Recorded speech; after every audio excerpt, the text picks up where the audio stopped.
හරි හැමෝටම සුබ දවසක් ළමයි.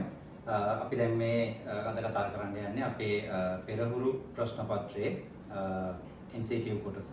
හරි. මේ විද්‍යාවට ඒකේ සෙකන්ඩ් පේපර් එකක් දීලා තියෙනවා. මම මේකේ ලියලා තියෙනවා.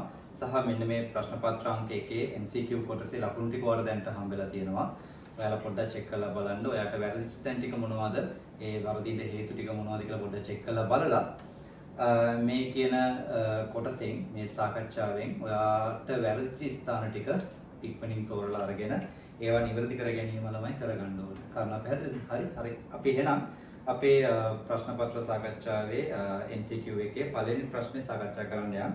මේකේ පළවෙනි ප්‍රශ්නේ අපිට පුරුදු විදිහට දාන ප්‍රශ්නයක් ළමයි තියෙන්නේ. මොකද අනිවාර්යයෙන්ම පේපර් එකේ අපේ පළවෙනි ප්‍රශ්නේ අහන්නේ ගිණුම්කරණය කියන්නේ මොකක්ද කියන නිර්වචනය සම්බන්ධයෙන් අහන්නේ. එක්ක මූල්‍ය ගිණුම්කරණය, එහෙම නැත්නම් කළමනාකරණ ගිණුම්කරණය, එහෙම නැත්නම් පොදුවේ ගිණුම්කරණය කියන ගිණුම්කරණ නිර්වචන වලින් එකක් තමයි අපෙන් අහන්නේ. හරි? එයාම මේක අහලා තියෙනවා.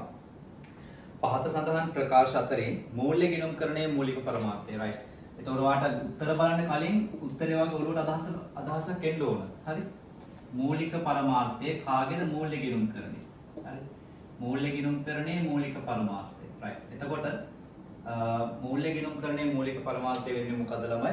ඇල්මක් දක්වන පාර්ශවයන්ට ඒ ව්‍යාපාරය සම්බන්ධයෙන් ආර්ථික තීරණ ගන්න අවශ්‍ය කරන තොරතුරු ටික සම්පාදනය කරන එක නේද? අපි ඒකනේ සාමාන්‍යයෙන් කියන්නේ.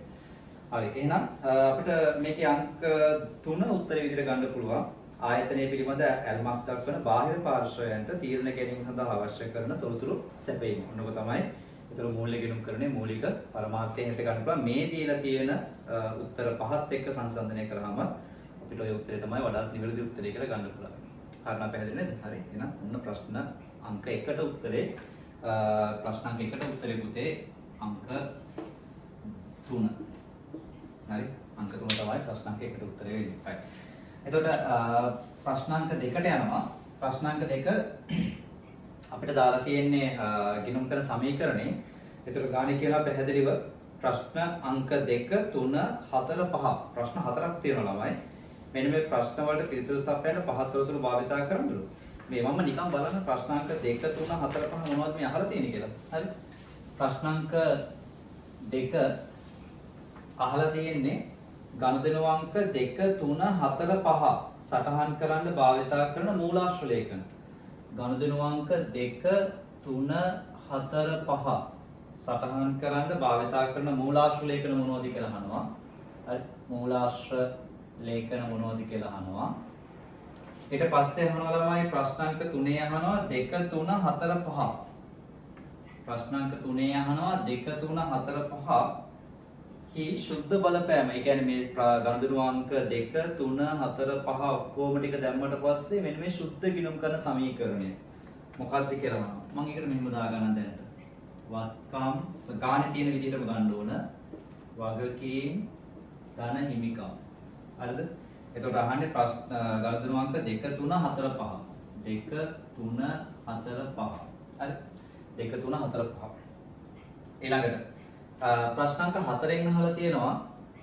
ප්‍රශ්න අංක 4න් අහලා තියෙනවා මෙම ව්‍යාපාරයේ ණය ගැති පාලන ගිණුම පවත්වාගෙන යනවා නම් ගනුදෙනු අංක 5 සටහන් කිරීමට නිවැරදි දිස් සටහන. ගනුදෙනු අංක 5 සටහන් කිරීමට නිවැරදි දිස් සටහන. නිවැරදි දිත්ව සටහන අහනවා. හරි. ඒතර ඔයාගේ පේපර් එකට උත්තර ලියද්දි මේ විදිහට ලියන්න ඕනේ. මම දැන් ඔයාලට මේ පැහැදිලි කිරීම කරන්න මේ කරන්නේ. හැබැයි ඔයාලට පේනවා මම මේ ප්‍රශ්න 4ක් අහලා තියෙන හින්දා මම මේ ප්‍රශ්න 4ම ළමයි මේ විදිහට දා ගන්නවා. හරි. පස්වෙනි එකකින් අහලා තියෙනවා. 2022 3.31 අවසන් මාසය සඳහා මෙම ව්‍යාපාරයේ දල ලාභයයි ශුද්ධ ලාභයයි අහලා තියෙනවා. දල ලාභයයි ඊට අමතරව ශුද්ධ ලාභය අහලා තියෙනවා. හරි. දල ලාභය සහ ශුද්ධ ලාභය අහලා තියෙනවා. ඔන්න ඔය ප්‍රශ්න ටික තමයි මෙන්න මේ තොරතුරු වලින් අහලා තියෙන්නේ. දැන් අපි තොරතුරු කියවගෙන යනකොට යන ගමම්ම මේ අදාළ තැන් වලට ඒ ගනුදෙනු ටික දාගෙන යනවා. එතකොට අපි ගාන කියවලා අවසන් වෙද්දි ළමයි අපිට ප්‍රශ්න 4කට මෙතනට උත්තර හදාගන්න ඕන කරන තොරතුරු ටික ඇවිල්ලා තියෙනවා. කාරණා පැහැදිලිද? ඒතර ඔයම තමයි අපි සාමාන්‍යයෙන් MCQ වල එක සෙට් එකේ තියෙන MCQ ටික හදන්නේ. හරි. ඒ කියන්නේ 2 3 4 5ට උත්තර ලියන්න මේවා පාවිච්චි කරන්න කිව්වොත් මෙහෙම තමයි අපි ගාන හදන්නේ. හරිද? right. අපි දැන් බලමු ඉලක්කම් එන විදිය. right. ගණදෙනු අංක 1 මෙතන කොහෙවත් ගණදෙනු අංක 1 ගැන අහලා නැහැ. නමුත් බලමු අපි දරලා අපිට මොකද බලපෑමක් තියෙනවද කියලා. ගණදෙනු අංක 1 තියෙන්නේ අපි උඩේ නම් කියමු. චාමර විසින් නිමි ඇඳුම් මලවිසලක්. නිමි ඇඳුම් මලවිසලක්. ඔයාගේ ඔළුවට අදහසක් ගන්නොත් මේක ව්‍යාපාරයේ ස්වභාවය ඇවිල්ලා නිමි ඇඳුම් තමයි විකුණන්නේ. ඒතර වෙළඳ භාණ්ඩ වෙන නිමි ඇඳුම් 2022 3:31 ආරම්භ කරන ලදී. ඔහුගේ මෙම ව්‍යාපාරයේ සේවකයන් දෙදෙනෙක් සේවය කරයි. පහත ගණදෙනු 2022 මාර්තු මාසය තුල සිද්ධ වුණාලු. right අංක 1. ව්‍යාපාරය ආරම්භ කිරීම සඳහා බැංකු ණයක් ගත්තලු. ඒතර බැංකු ණයක් ගත්තා කියන එක මේ කොහෙවත් අහලා නැහැ. ඕනේ. කිසිම තැනක මේක අහලා නැහැ ළමයි. අංක 1 ගණදෙනුවේ තත්ත්වය මොකක්ද කියලා අහලා නැහැ. හැබැයි පොඩ්ඩක් චෙක් කරලා බලන්න පස්වෙනි ප්‍රශ්නෙට තරලාභයට සුද්ධලාභයට බලපෑමක් ඇති වෙනවා කියලා පොඩ්ඩක් චෙක් කරලා බලන්න. අංක 1 මොකක් ප්‍රශ්නයක් නැහැ. බැංකු ණයක් කරන් තියෙනවා 1000. right ඊළඟට. නිමි ඇඳුම් අත්පිට මිලදී ගත්තොත් 300යි. නිමි ඇඳුම් කියන්නේ මේ වෙළඳ භාණ්ඩ. තොග ගැනුම් මේ වෙලා තියෙන්නේ. හරි. ඒතර ඒක අදාළ තැන් වලට යනවනේ. මූලාශ්‍ර ලේඛනයේ දෙවෙනි ගණදෙනුව අහලා තියෙනවා. ඒතකොට ඒකෙන් මොකක්ද අහන්නේ? නිමි ඇඳුම් අත්පිට ගත්තා. නිමි ඇඳුම් අත්පිට ගත්තා නම් අපි ඒ වෙලෙම සල්ලි දීලා තමයි ඇඳුම් ටික ගන්නෙ. එහෙනම් මේකට එන්නේ මොකද්ද? ගෙවීම් වවුචරය. හරිද? ඊට පස්සේ මෙතනට දාන්න එපා. මෙතන ගණදෙනු අංක 2 තියෙනවානේ. එතකොට තොගයක් ගත්තොත් එහෙම අත්පිට මුදල් කියන වත්කම 300ක් අඩු වෙනවා. මුදල් කියන වත්කම 300ක් අඩු වෙලා තොගේ කියන වත්කම 300ක් මොනවා වෙනවද? වැඩි වෙනවා. එතකොට වගකීම් හිමිකම් වලට බලපෑමක් නැහැ. හතරවෙනි ප්‍රශ්නෙට අදාළ වෙන්නේ නැහැ. මොකද පස්වෙනි එක නැහලා තියෙන්නේ පස්වෙනි ගණදෙනුනේ. බලන්න ඕන දරලාභයට සුද්ධලාභයට බලපානවාද කියලා. සාමාන්‍යයෙන් මේ වගේ ගිණුම් කරන සමීකරණ ගණන් වල දරලාභයේ සුද්ධලාභයේ ලාභය වගේ දේවල් හොයාගන්න ලේසි. කොහොමද හොයාගන්නේ? මෙච්චරක පිරිවැය වෙච්ච ඒවා මෙච්චරකට වික්ක කියලා කිව්වොත් අන්න ඒව තමයි අපි ගන්න මොනවා හැටියටද? දරලාභයේ නිර්මාණය වන ගණදෙනු හැටියට. කාරණා පැහැදිලිද? හරි. එතකොට තොග ගැනුම් කියලා කියන්නේ ගිණුම් කරන සමීකරණයට අනුව මොකක් නෙවෙයිද? වියදමක් නෙවෙයි වත්කම් මිලදී ගැනීමක්. හැබැයි සමීකරණය පැන්න ගමන් ආදායම් ප්‍රකාශනය හදද්දී එතෙන්දී අපි ගැනුම් කියලා කියන්නේ වියදමක් හැටියට ගන්නවා. ඒක ඇත්ත. හැබැයි සමීකරණ ගණන් වලදී පුතේ දරලාභය වගේ දේවල් හොයන්න ලේසිම ක්‍රමය තමයි ගණදෙනු තියෙනවා මෙච්චරක පිරිවැය වෙච්ච ඒවා මෙච්චරකට වික්ක කියලා කිව්වොත් අන්න එතනින් දරලාභය නිර්මාණය කරලා ගන්න. කාරණා පැහැදිලිද? හරි එහෙනම් අංක 2කින් මෙන්න මෙතනට මුකුත් අපි ලක්මත් දාගන්න යන්නේ නැහැ. අංක 3 නිමි ඇඳුම් ණයට ගත්තලු. තොගයක් ණයට අරගෙන. එතකොට තොගයක් ණයට ගත්තා කියලා කියන්නේ මොකද්ද? ඉන්වොයිසියනේ. ඉන්වොයිසිය. right. එතකොට මෙතනටත් එනවානේ. කීයක තොගයද ණයට ගන්න තියෙන්නේ 450. එතකොට මොකද වෙන්නේ? තොගය කියන වත්කම වැඩි වෙනවා පුතේ 450කින්. හැබැයි මේක ණයට ගන්න හින්දා වගකීම් වැඩි වෙනවා කීයකින්ද? 450කින්. හතරවෙනි එකට ගැටලුවක් වෙන්නේ නැහැ. මොකද පස්වෙනි ගණදෙනුව අහලා තියෙන්නේ. පස්වෙනි එකට ප්‍රශ්නයක්වත් වෙන්නේ නැහැ. හරි. ඊළඟට නිමි ඇඳුම් වලින් කොටසක් ඇනෝමට පටහැනි නිසා ආපහු යවවලු 150ක්. right. ආපසු යවුම 150යි. හතරවෙනි එකත් අහලා තියෙනවා. ආපසු යවුම් කියලා කියන්නේ ආපහු යවනවා නම් හා කියලා කියන්නේ. පුළුවන් ප්‍රශ්නයක් නැහැනේ. හරපත. මූලාශ්‍ර ලේඛනයේ හරපත. මෙතනට සෙට් වෙනවා නේද 4. ආපහු යවනවා. දැන් ණයට ගත්තුවා තමයි අපි ආපහු යවන්නේ. එතකොට අපේ තොගයෙන් අඩු වෙනවා පුතේ 150ක්. හැබැයි ඒ වගේම වගකීම් වලිනුත් අඩු වෙනවා කොච්චරද? 150ක් වගකීම් වලිනුත් අඩු වෙනවා ආපහු යවනකොට. ණය හිමියන් තමයි අපි ආපහු යවන්නේ. ඊළඟට පස්වෙනි එක නිමි ඇඳුම් ණයට වික්කලු. right බලමු. මෙහි 2,50,000ක එකතු කළාගේ මත බදු ඇතුළත්ව ඇත. right 8,50,000කට තමයි විකුණලා තියෙන්නේ. හරිද? කාරණා පැහැදිලිද? එතකොට දැන් අපිට පැහැදිලිව පේනවා අපි ගත්තුවා නෙමෙයි විකුණලා තියෙන්නේ. ගත්තුවා තමයි වික්කේ. හරිද? ගත්තුවා තමයි වික්කේ. මොනවද ගත්තේ? මෙතන අපි ගත්තා අංක 2ේදී අපි ගත්තා ඇඳුම් වර්ග ටිකක් 300ක්. මෙන්න මේ තියෙන්නේ 300.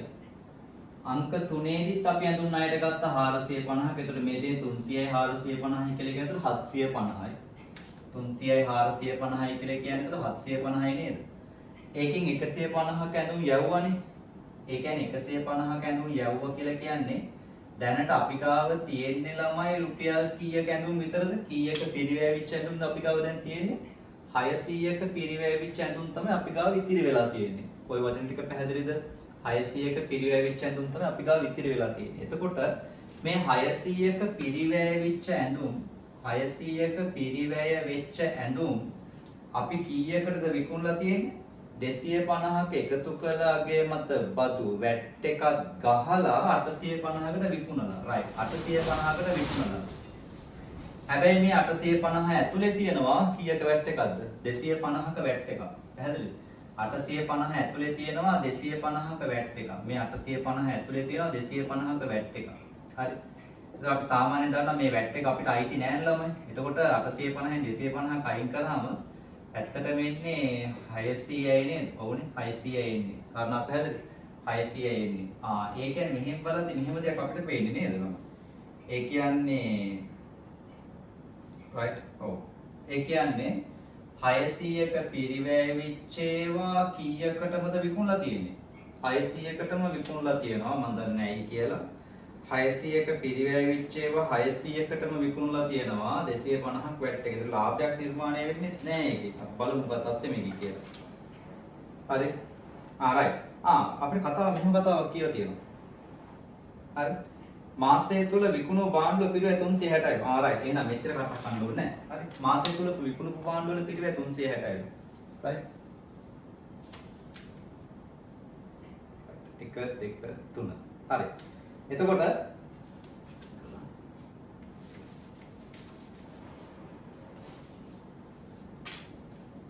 හරිද? 1 2 3. එතකොට මේකේ පස්වෙනි එකේ තියෙන නිමියඳුන් ණයට වික්කලු 250ක වැට් එක ඇතුළත්ලු ගාන 850. මේ 850 අස්සේ එතකොට අර 250 වැට් එක තියෙනවා. පහලින් කියනවා ළමයි මාසය තුල විකුණු භාණ්ඩවල පිරිවැය 360යි. right. මේ බලන්න. මාසය තුල විකුණපු භාණ්ඩවල පිරිවැය 360යි. එතකොට අපි ගාව කීයක තොගයක් එළියට යනවද? 360ක පිරිවැය වෙච්ච තොගයක් ඔන්න එළියට දැම්මා. එතකොට මේ 360ක පිරිවැය වෙච්ච තොගය පුතේ අපි විකුණලා තියෙන 850කට.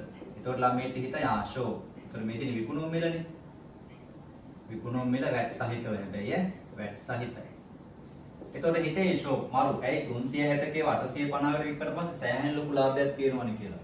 පොඩි ප්‍රශ්නයක් මේකේ එච්චරම ලොකු ලාභයක් නෑ අයියේ.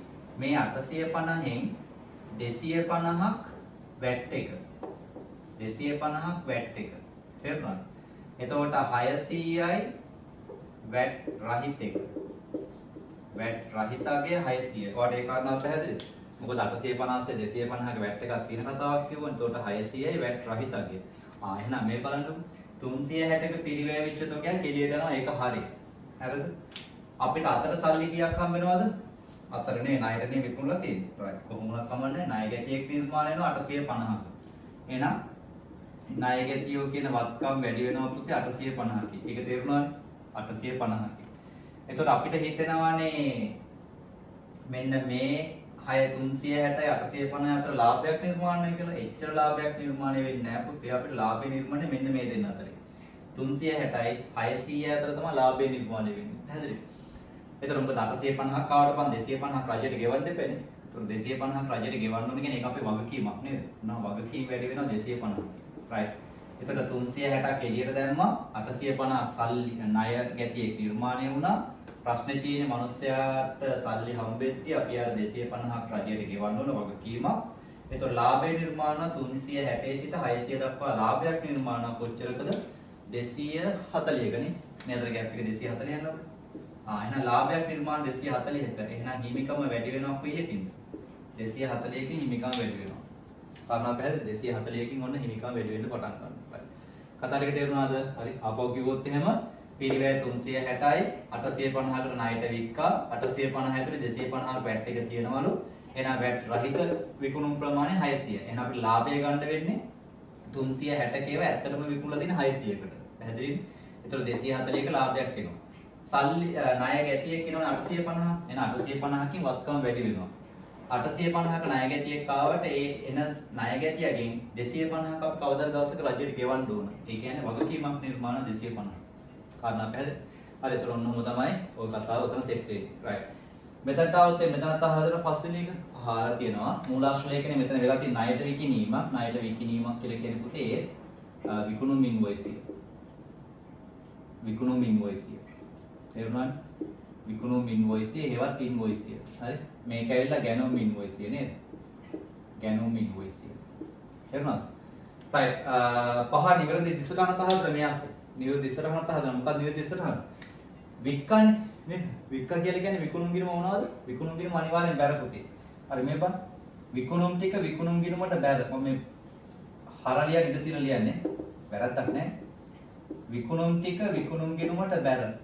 તો සාමාන්‍යයෙන් අපි විකුණුම් ගිණුම් ගැනුම් ගිණුම් ණය ආපස්සේව මාපස්සේව ඔය ගිණුම් හතරට දාන්නේ වැට් එක රහිත ඉලක්කම. වැට් රහිත විකුණුම් ටික විකුණුම් ගිණුමට බැර. ඒ කියන්නේ කොච්චරද? 600. විකුණුම් ටික විකුණුම් ගිණුමට බැර නම් ඊට අදාළ වැට් එක වැට් පාලන ගිණුමට බැර. වැට් පාලන ගිණුමට බැර.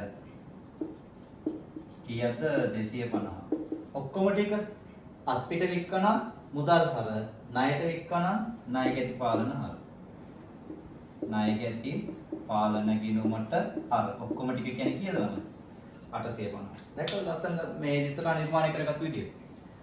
විකුණුම් ගිණුම, ගැනුම් ගිණුම, ආපසු යොම් ගිණුම, ආපසු යොම් ගිණුම. ඔය ගිණුම් හතරටම අපි දාන්නේ සාමාන්‍යයෙන් වැට් එක රහිත ඉලක්කම, වැට් එක නැති ඉලක්කම. තේරුණාද? එහෙනම් වැට් රහිත විකුණුම් ටික විකුණුම් ගිණුමට බැර. එතනින් තමයි පටන් ගන්න. විකුණුම් ගිණුමට බැර. එහෙනම් ඊට අදාළ වැට් එක වැට් පාලන ගිණුමට බැර.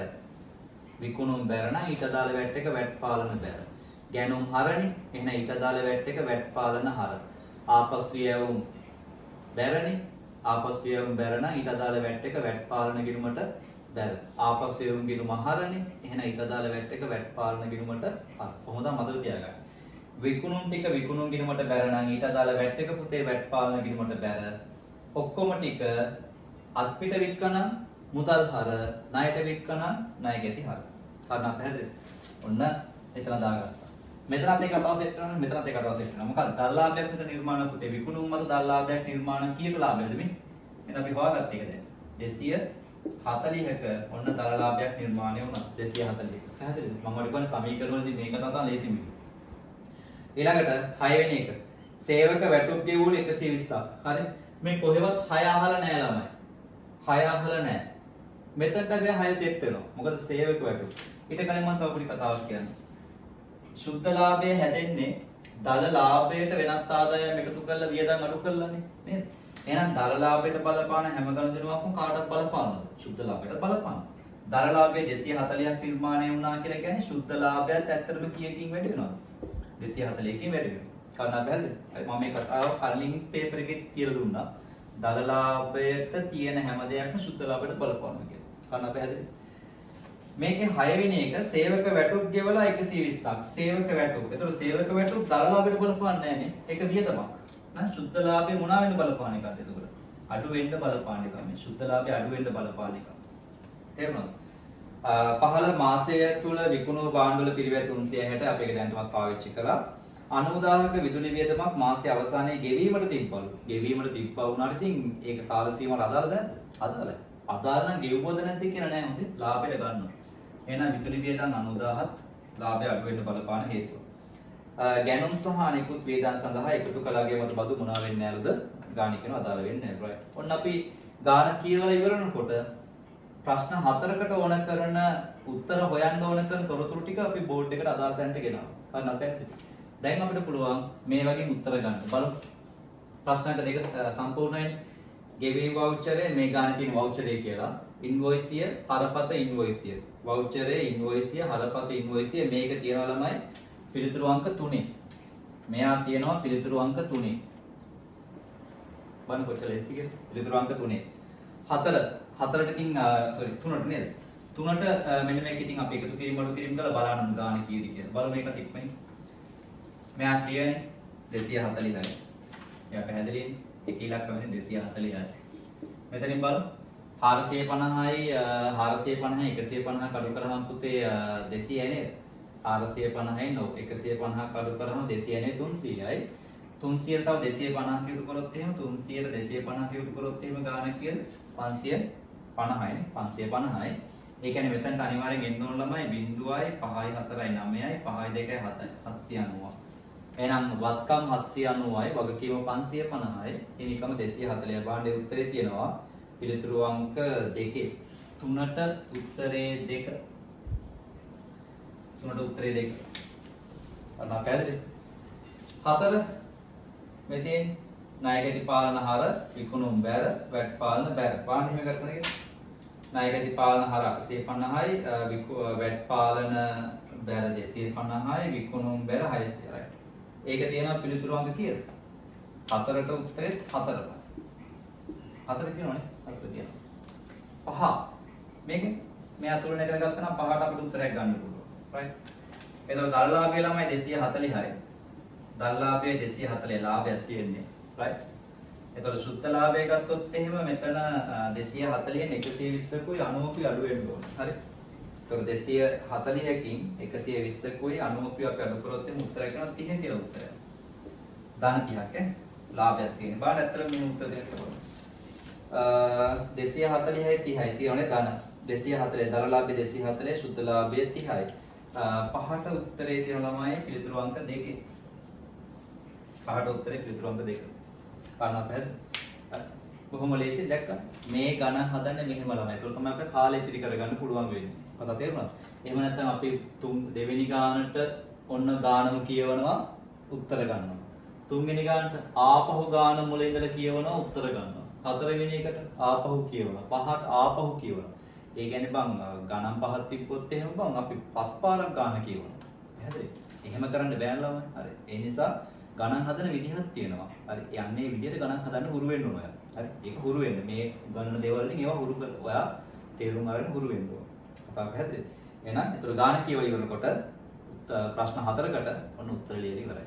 කතාව පැහැදිලි නේද? හරි. එහෙනම් අපි සම්පූර්ණ මොන දැන් ප්‍රශ්න 5කට උත්තර ටික ලියලා තියෙනවා. right. පැහැදිලිද? ओके අපි යනවා පුතේ එහෙනම් අපේ 6 වෙනි ප්‍රශ්නේ ගාවට බලමු 6 වෙනි ප්‍රශ්නේ අපේ ඇවිල්ලා තියෙන්නේ මොකද්ද බැංකු සැසඳුම් කියන කැලේ තමයි ඇවිල්ලා තියෙන්නේ බලමු 6 වෙනි ප්‍රශ්න උත්තරේ ගන්න විදිය right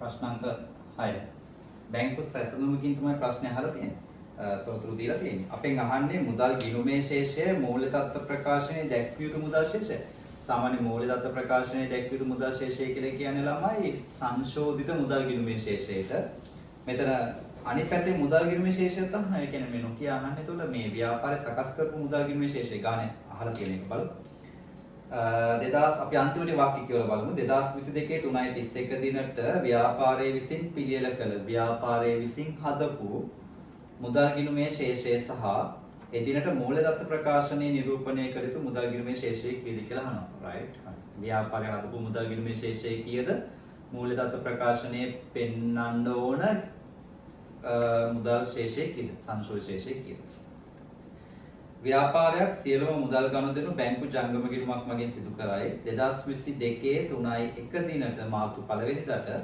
මුදල් පොතේ ශේෂය සහ බැංකු ප්‍රකාශනයේ ශේෂය අතර වෙනසක් වුණ නැහැලු ජනම මාර්තු 1 වෙනිදාට වෙනසක් නැහැලු කෙසේ නමුත් 2022 3.31ට මාර්තු 31 වෙද්දී මාසයේ අවසාන වෙද්දී බැංකු ප්‍රකාශනය අනුව ශේෂය 840යි හැබැයි මුදල් ගිණුමේ ශේෂය වෙනස් වෙනවා හරි අපි දැන් දන්න දේවල් ටිකක් ක්ලියර් කරගන්නවා මෙන්න මෙතන හරි මේ බලන්න අපි බැංකු ප්‍රකාශනයක් ගහලා බැංකු ප්‍රකාශනයකුත් වැරදි බැංකු සැසඳුමක් ගහලා බැංකු සැසඳුමක් හරහා අපිට පුළුවන් ළමයි සංශෝධිත මුදල් ගිණුමේ ශේෂය හොයාගන්න. කොහොමද හොයාගන්නේ? මම උඩට ගන්නවා බැංකු ප්‍රකාශනයට අනුව ශේෂය ගන්නවා. බැංකු ප්‍රකාශනයට අනුව ශේෂය අරගෙන ඒකට ගලපනවා ළමයි මගහැරීම් මම එක මේ සයිඩ් එකෙන් දාන්න. මේකට ගලපනවා හරිද?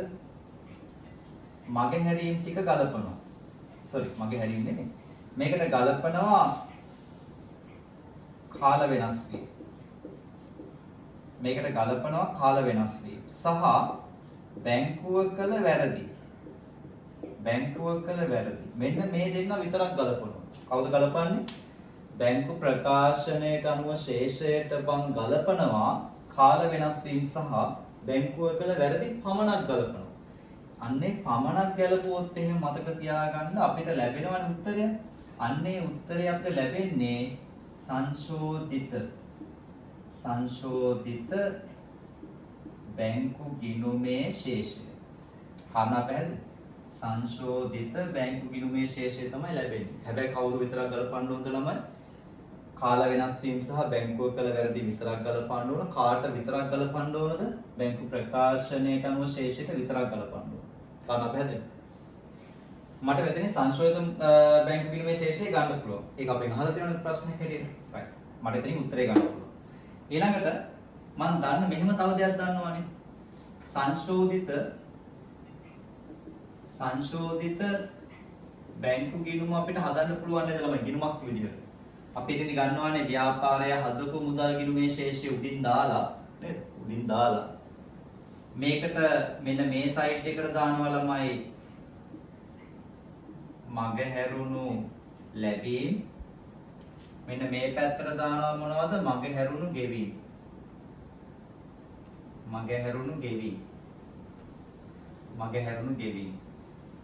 මගහැරුණු ලැබීම් ටිකයි මගහැරුණු ගෙවීම් ටිකයි දාලා ඊට අමතරව ව්‍යාපාරය කරපු වැරදි තියෙනවා.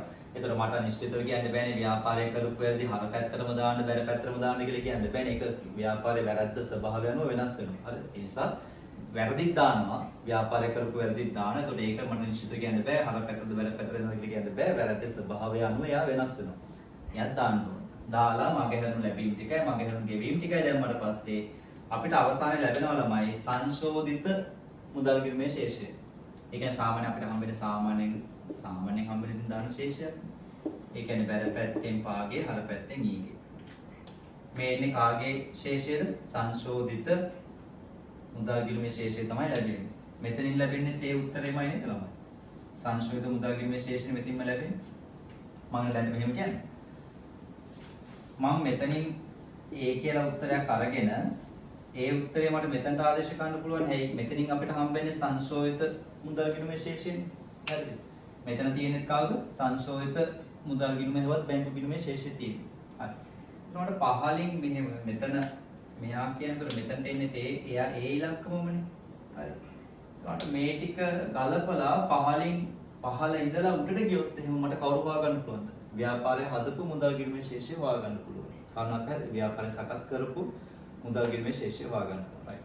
plan එක පැහැදිලිද? හරි. ඔයා ගාන හදන්න කලින් මම මෙහෙම තමයි මේ ගාන හදන්නේ කියලා plan කරගන්න ඕන. කාරණාවක් පැහැදිලි. ඔක තමයි හොඳම ක්‍රමය. හරි. දැන් අපි තොරතුරු දාන්න පටන් ගමු. right. ඔන්න මුලින්ම කියනවා. බැංකු ප්‍රකාශනයට අනුව ශේෂය 840 නේ. දැන් හිස්තැන් දාන්න 840. ක්ලියර්ද කතාව? ඊළඟට මාර්තු මාසයේ තුර ලක්ෂ 3ක ණය හිමි ශේෂයක් පියවීම සඳහා ගෙව්ව 2,70,000ක චෙක් පත අගරු වෙනවා. මංගල්‍යයක් හරි. චෙක් පතක් අගරු වෙලානේ. නිකුත් කරපු චෙක් එකක් අගරු වෙලා. දැන් නිකුත් කරපු චෙක් පත අගරු වීම අපි සාමාන්‍යයෙන් දාන්නේ කොයි පැය මොන ගිණුමකටද? සංශෝධිත බැංකු ගිණුමකට තමයි දාන්නේ. නිකුත් කරනකොට ලියන්නේ කොයි පැත්තද? බැර පැත්තේ. එහෙනම් අගරු වීම ලියන්නේ කොයි පැත්තේද? හර පැත්තේ. අන්නේම තමයි අගරු වීම මතක තියාගන්න. නිකුත් කරනකොට ලියන්නේ බැර පැත්තේ නම් අගරු වීම ලියන්නේ හර පැත්තේ. පැහැදිලි? එහෙනම් ඔන්න මෙතන මම හර කරනවා 270 මේ උඩම තීරුව හිස් තියාගන්න අපි දන්නේ කොයි පැත්තෙන් ශේෂයද කියලා දන්නේ 270ක් ණය හිමි කියලා. වරහන් ඇතුලේ අගරු. තේරුණාද? ඒතකොට මේක ඇත්තටම බැර වෙන්නේ මොන ගිණුමටද? ණය හිමි ගිණුමට තමයි බැරවීම සිද්ධ වෙන්නේ. තාම තේරුණා? මෙතන හර වෙලා අතන තමයි බැර වෙන්නේ. බැර සටහන අහලා නැහැ අතින් ගන්න.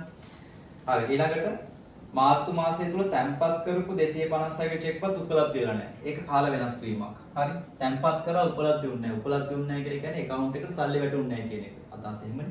account එකට සල්ලි වැටුන්නේ නැහැ කියන්නේ පුතේ මේ අපි දැන් මේ වෙලාවේ උඩින් අරන් තියෙන account එකේ බැංකුවේ ශේෂය තමයි අරන් තියෙන්නේ. බැංකුවට සල්ලි වැටුන්නේ නැහැ කියන්නේ බැංකුවේ ශේෂය මේ විදිහ මොනවා වෙලා තියෙන්නේ? අඩු වෙලා තියෙන්නේ. අඩු වෙලා තියෙන්නේ. මෙයා අඩුයි නම් මොනවා කරන්න ඕනද අපි? එකතු කරන්න ඕන. ඔන්න මම එකතු කරනවා එහෙනම් උපලබ්ධි නොවු චෙක්පත්. උපලබ්ධි නොවු චෙක්පත් ටික එකතු කරන්න. කීයද 256ක්. මම ඔයාලට හිතා ඒ දවස්වල ඉඳලා කිව්වා මේ නිකුත් කරන ඒවා උපලබ්ධි වෙන්නේ නැති ඒවා නිෂ්කාශනය වෙන්නේ නැති ඒවා කටපාඩම් කරන්න යන්න එපා. හැම වෙලෙම තර්ක කරලා ගන්න කියලා කිව්වේ ඒකයි. ඕනම වෙලාවකට අපිට තර්කේ පාවිච්චි කරන්න පුළුවන්. පැහැදිලි? ඊළඟට ස්ථාවර නියෝග මත ගෙවූ බැංකු ණය වාරිකය 86000යි 6000ක පොලියකුත් තියෙනවා ඒක ASCII. ඒතකොට මේක මගේ හැරුණු ගෙවීමක් නේද? ඒතකොට සංශෝධිත බැංකු ගිණුමට තමයි එන්නේ. එතකොට බැංකු ණය විදිහට ගෙවලා තියෙන්නේ බං ණයට ගෙවලා තියෙන 80යි. ණය වාරිකේ 86ක් කියන්නේ. වාරිකය දෙන්නේ කොටස් දෙකකින් කියලා දන්නවනේ. ණය කෑල්ලයි පොලිය කෑල්ලයි. ණයට 80ක් ගෙවලා පොලියට 6ක් ගෙවලා. කාරණා පැහැදිලි. එතකොට හර වෙන්නේ කොහෙද? මේ 80 බැංකු ණය වලට හර වෙනවා මේක හර වෙනවා ණය පොලිය වලට. ඒවා අපෙන් අහලා නැති නිසා ඕනේ නැහැ. හරි. ඊළඟට බැංකුව විසින් චෙක් පොත් ගාස්තු සහ බැංකු ගාස්තු වෙනුවෙන් පිළිවෙලෙන් 30000ක් 20000ක් අය කළා. ඒත් මගේ හැරුණු ගෙවි. බැංකු ගාස්තු චෙක් පොත් ගාස්තු. බැංකු ගාස්තු විදිහට 30යි. නෙමෙයි චෙක් පොත් ගාස්තු විදිහට 30යි බැංකු ගාස්තු 20යි. බැංකු ගාස්තු 20යි චෙක් පොත් ගාස්තු 30යි. හරි. පැහැදිලිද මගේ අරමුණ ගෙවි. ඊළඟට ව්‍යාපාරයේ ඍජු ප්‍රේෂණ අගරු චෙක්පත් ස්ථාවර නියෝග ඍජු ප්‍රේෂණයක් තිබ්බද තමයි මොකක් කරන්නේ? උපලබ්ධ වෙලා නැහැ ණය වාරිකේ රයිට් හරි ඍජු ප්‍රේෂණ චෙක් ස්ථාවර නියෝග මත ගෙවීම බැංකු අය කිරීම සටහන් කරන්නේ බැංකු ප්‍රකාශන ලැබුණාට පස්සේ. හරි මේක ගොයවත් මේ මොනවද ඍජු ප්‍රේෂණයක් වගේ දෙයක් නැහැ නේද? තිබ්බනම් දාන්නේ මෙන්න මේ හරකට තමයි සාමාන්‍ය දාන්නේ. ප්‍රේෂණ තිබ්බනම්. හරි ඒතකොට මෙච්චරයි තියෙනවම නම් ඒ අකුරු ටික මකන්නගේ. ගාන එකතු කරපු ගන්න යන්නේ. හරි. රයිට්. දැන් අපි බලමු මොකද වෙන්නේ කියලා මේක අස්සේ. මෙතන මේවා මුකුත් නැහැ. ඒතර මෙතන ඉලක්කම 256 මෙතනට එනවා. හරි. 256යි. ඒකට මේවා මුකුත් නැහැ. ඒ කියන්නේ මෙතනින් එනවා 6යි 5යි 4යි 9යි 8යි 2යි 10යි 1096 මොකක්ද විශ්ුණාද අපිට කොබන් මාසයේ තුර ලක්ෂ 3ක ණය විශේෂයක් පියවීම සඳහා රයිට් චෙක් පොඩ්කාස්ට් රයිට් හරි බලුත් නැහැ හරි ප්‍රශ්න නැහැ 1096යි සංශෝධිත බැංකු ගිණුමේ ශේෂය තුර 1096 ඉලක්කමක් තියෙනවා හැබැයි බැලුවලටමත් ඉලක්කම් තියෙන එකයි නේද 1096 ඉලක්කම් එකයි තියෙනවා ඒතර අපිට කෙලින්ම ඩිරෙක්ට්ම උත්තරේ ගන්න පුළුවන් 1096 කියන පිළිතුරු අංක 3 ගන්න පුළුවන් හැබැයි අනිත් එක නම් හදලා බලමු ඇත්තටම සෙට් වෙනවද කියලා බලමු මෙතන 1096 මෙතන දාගත්තා right ඒ කියන්නේ මෙතන 1096ක් එනවනේ ඔයාලට තේරෙනවද හරියටම කතාව යන්නේ ඒතර මේක මෙහෙන් බැලන්ස් කරලා මෙහෙට ගිහිල්ලා මෙතනින් අපිට ශේෂය හොයාගන්න පුළුවන් නේද ඒ කියන්නේ ව්‍යාපාරය හදපු බැංකු ගිණුමේ ශේෂය මෙතනින් ගන්න පුළුවන් නේද පහළ ඉඳලා උඩට ගිහින් right එහෙනම් මේ පැත්ත ක්ලියර් කරලා බලමු කරලා 1096ට මම එකතු කරනවා ළමයි 80යි 6යි ඊට පස්සේ 20යි 30යි ඒ ටික එකතු අපිට එනවා 1232ක් 1232ක් 1232කින් මම 270ක් අඩු කරලා බලනවා 270ක් අඩු කරොත් මට උත්තරයක් එනවා 962 කියලා 962 right ඔන්න මතක තමයි ප්‍රශ්නේ තියෙන්නේ හරි 1096 කියන පිළිතුර හරියි මෙතනින් එන්නේ පුතේ 962 මම හිතන විදිහට ගානේ මොකක් හෝ ඍජු ප්‍රේෂණයක් මේ කතාවක් කියලා තියෙනවා ඍජු ප්‍රේෂණය ගානේ දීලා නැහැ ගානේ දීලා නැති නිසා අපිට ඍජු ප්‍රේෂණය දාන්න විදිහක් නැහැ ඔව් රයිට් ඔව් ගානේ ප්‍රශ්නයක් තියෙන්නේ නමුත් අපි මේක ගමු පිළිතුරු අංක 3 හැටියට ගමු හරි ඇත්තට වෙනවනේ ව්‍යාපාරය හදපු බැංකු ගිණුමේ ශේෂය පුතේ එතකොට පිළිතුරු අංක 3 1230 කියන එක වෙනස් වෙනවා 962 කියලා. තේරුණාද? 962 කියලා වෙනස් වෙනවා. right. හරි. එතකොට අපි කොහොමද ඒකේ පිළිතුරු අංකය 3 ගමු. උත්තරේ හැටියට. පිළිතුරු අංක 3. හරි. ගානේ උත්තරවල ප්‍රශ්නයක් තියෙනවා. හරි. උත්තරේක ප්‍රශ්නයක් තියෙනවා. ඍජු ප්‍රේෂණයේ ගානේ දීලා නැහැ. මම හිතන්නේ ඒක තමයි ප්‍රශ්නේ තියෙන්නේ. ඒක මගේ හැරීමක් අපේ ටයිප් කරද්දී වෙච්ච සිද්ධියක මගේ හැරීම. පැහැදිලිනේ?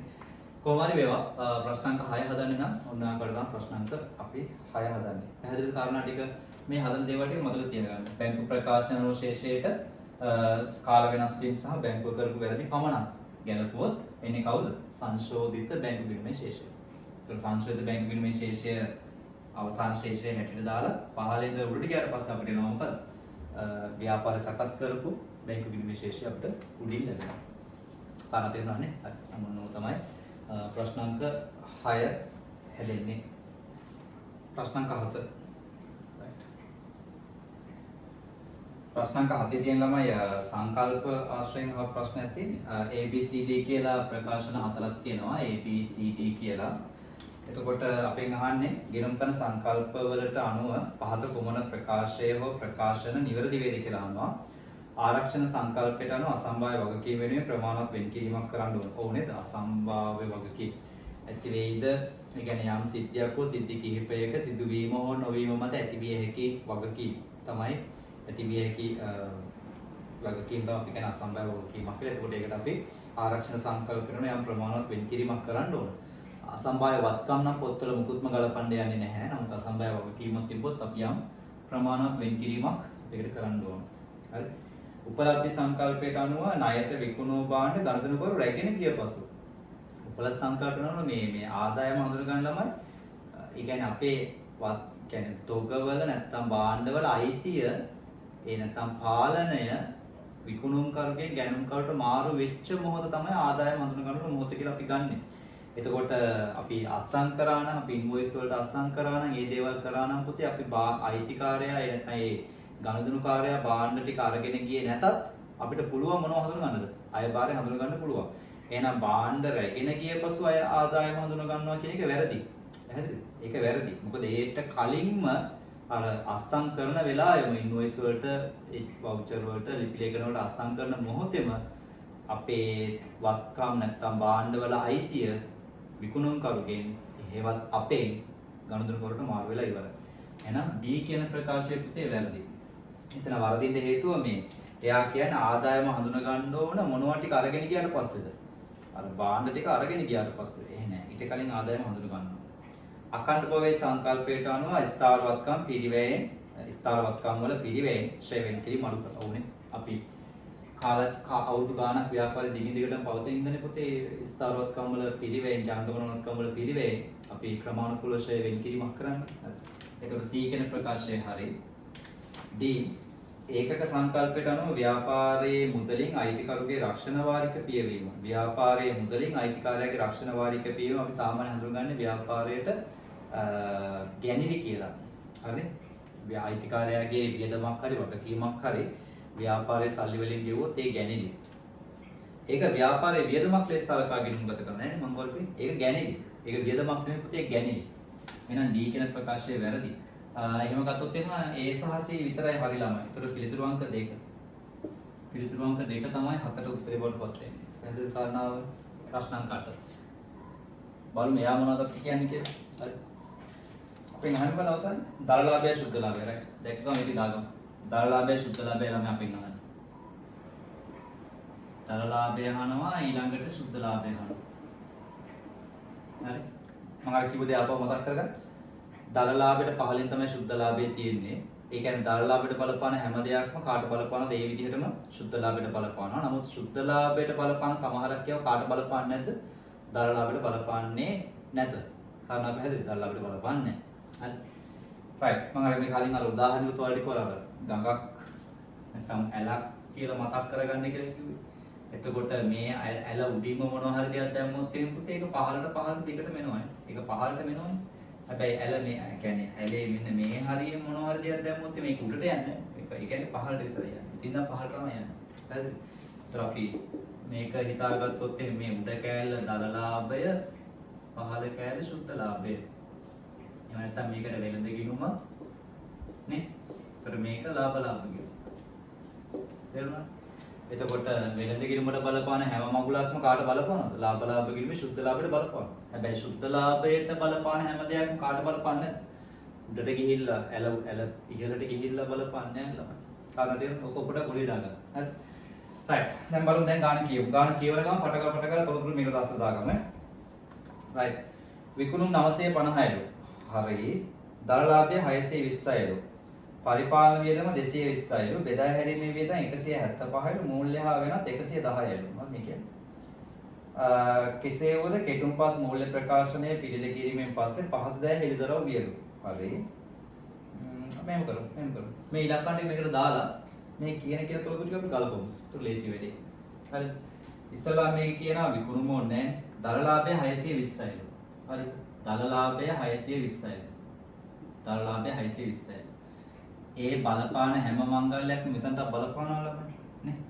එහෙනම් මෙතනටත් එකතු වෙනවා කීයද? 620. පරිපාලන වියදම 220යි. පරිපාලන වියදම දරලාභයට බලපාන සුද්ධ ලාභයට විතරයි. පරිපාලන වියදම් 220යි. බෙදා හැරීමේ වියදම් 175යි. ඒක සුද්ධ ලාභයට විතරයි බලපාන. මූල්‍ය හා වෙනත් 110යි. ඔය ටික දාගත්තා. දැන් දාලා තියෙන ටික දාගත්තා. දැන් ගලපමු පස්සේ මේ පහළ ටික කියවන ගමන් ගලපමු. හරිද? බලන්න. වර්ෂය තුල සිදු කරපු 20000ක භාණ්ඩ ගැනීම පොත් වලින් මගහැරී ඇත. 20000ක භාණ්ඩ ගැනීම පොත් වලින් මගහැරලා. මේ බලන්න. භාණ්ඩ ගැනීම. දැන් මේ සම්බන්ධතාව ටික දැන් ඕන වෙනවා. භාණ්ඩ ගැනීම. භාණ්ඩ ගැනීම කියලා කියන්නේ කොහෙන්ද අඩු කරන්නේ? වෙළඳ ගිණුමේ ගැනුම් කියන වියදම තියෙනවා. ගැනුම් වලින් අඩු කරන අයිතමය තමයි පුතේ භාණ්ඩ ගැනීම කියලා කියන්නේ. පැහැදිලිද? මතකයිද? එතකොට භාණ්ඩ ගැනීම අඩු කරොත් මම මේ කියන සම්බන්ධතාවය මොකද මත තියාගෙන යන්න. භාණ්ඩ ගැනීම අඩු කරොත් මෙන්න මෙතනින් එන ගැනුම් වියදම සුද්ධ ගැනුම් නැත්නම් ගැනුම් වියදම මොනවා වෙනවද අඩු කරොත් ගැනීම භාණ්ඩ ගැනීම අඩු කරොත් මෙන්න මේ එකතු කිරීම අඩු කිරීම කරලා එන මෙන්න මේ ගැනුම් අවසාන ගැනුම් මිලක්මත් මොනවා වෙනවද ගැනුම් වියදමත් අඩු වෙනවා. පැහැදිලි? ගැනුම් වියදම අඩු වෙද්දී ඒකේ ප්‍රතිඵලය මත විකුණුම් පිරිවැයත් මොනවා වෙනවද? අඩු වෙනවා. මොකද විකුණුම් පිරිවැය හැදෙන්න බලපාන ප්‍රධානම එක්කෙනා තමයි බං ගැනුම් කියන්නේ. ගැනුම් වියදම කියන්නේ. තේරුණානේ? භාණ්ඩ ගැනීම දැම්මොත් ගැනුම් වියදම අඩු වෙනවා. ගැනුම් වියදම අඩු වෙනවා කියන්නේ විකුණුම් පිරිවැයත් අඩු වෙනවා. විකුණුම් පිරිවැය අඩු වෙද්දී ළමයි මතක තියාගන්න දල ලාභය මොකද වෙන්නේ? වියදම අඩු වෙද්දී බං ලාභය මොකද වෙන්නේ? ලාභය වැඩි වෙනවනේ. කාරණාවක් ඇද්ද? දල ලාභය වැඩි වෙනවා. ඒ දැම්මොත් නේ බං. දැම්මොත් නේ. දැම්මේ නැත්තම් ආයෙ හැල්ලක් පහලට යන්න ඕනේ නැහැ. දැම්මොත් දල ලාභය වැඩි වෙනවා නම් මෙයා දාන්න අමතක වුණොත් දල ලාභය මොනවා වෙනවද? අනිවාර්යෙන් දල ලාභය අඩු වෙනවා. කාරණා පැහැදිලි? දල ලාභය අඩු වෙනවා. එහෙනම් මෙතන භාණ්ඩ ගැනීම දාලා නැති නිසා දල ලාභය මේ විදිහ මොනවා වෙලා තියෙන්නේ? දල ලාභය අඩු වෙලා තියෙන්නේ. එහෙනම් ඔන්න නිවැරදි කරන්න. මම දල ලාභයට එකතු කරනවා. ඔන්න ඔය කියන 20000. නැවත වතාවක් දල ලාභයට එනවා කියලා කියන්නේ ඒ කාට බලපානවද? සුද්ධ ලාභයට බලපාන.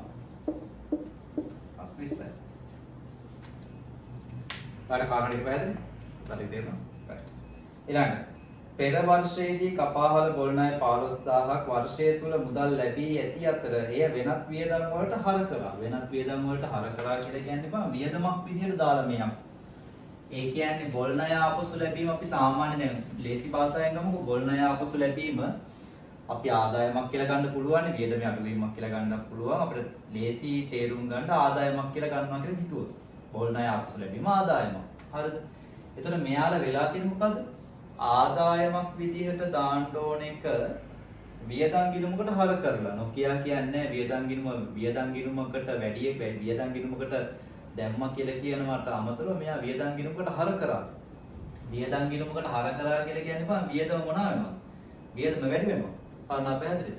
එතකොට මේ ආදායමක් විදිහට දාන්න ඕන එකක් එහෙම දාන්නේ නැතුව බා වියදමක් විදිහට දාලා. වැරදි දෙකයි. වැරදි දෙකයි. අන්න පැහැදිලි වැරදි දෙකයි. ආදායමක් විදිහට දැම්මේ නැහැ කියන්නේ දැන් මේවා බලපාන සුද්ධ ලාභය කියලා තේරෙනව නේද? ආදායමක් විදිහට දැම්මේ නැහැ කියන්නේ සුද්ධ ලාභය අඩු වෙනවා ප්‍රතිඵලය උඩ.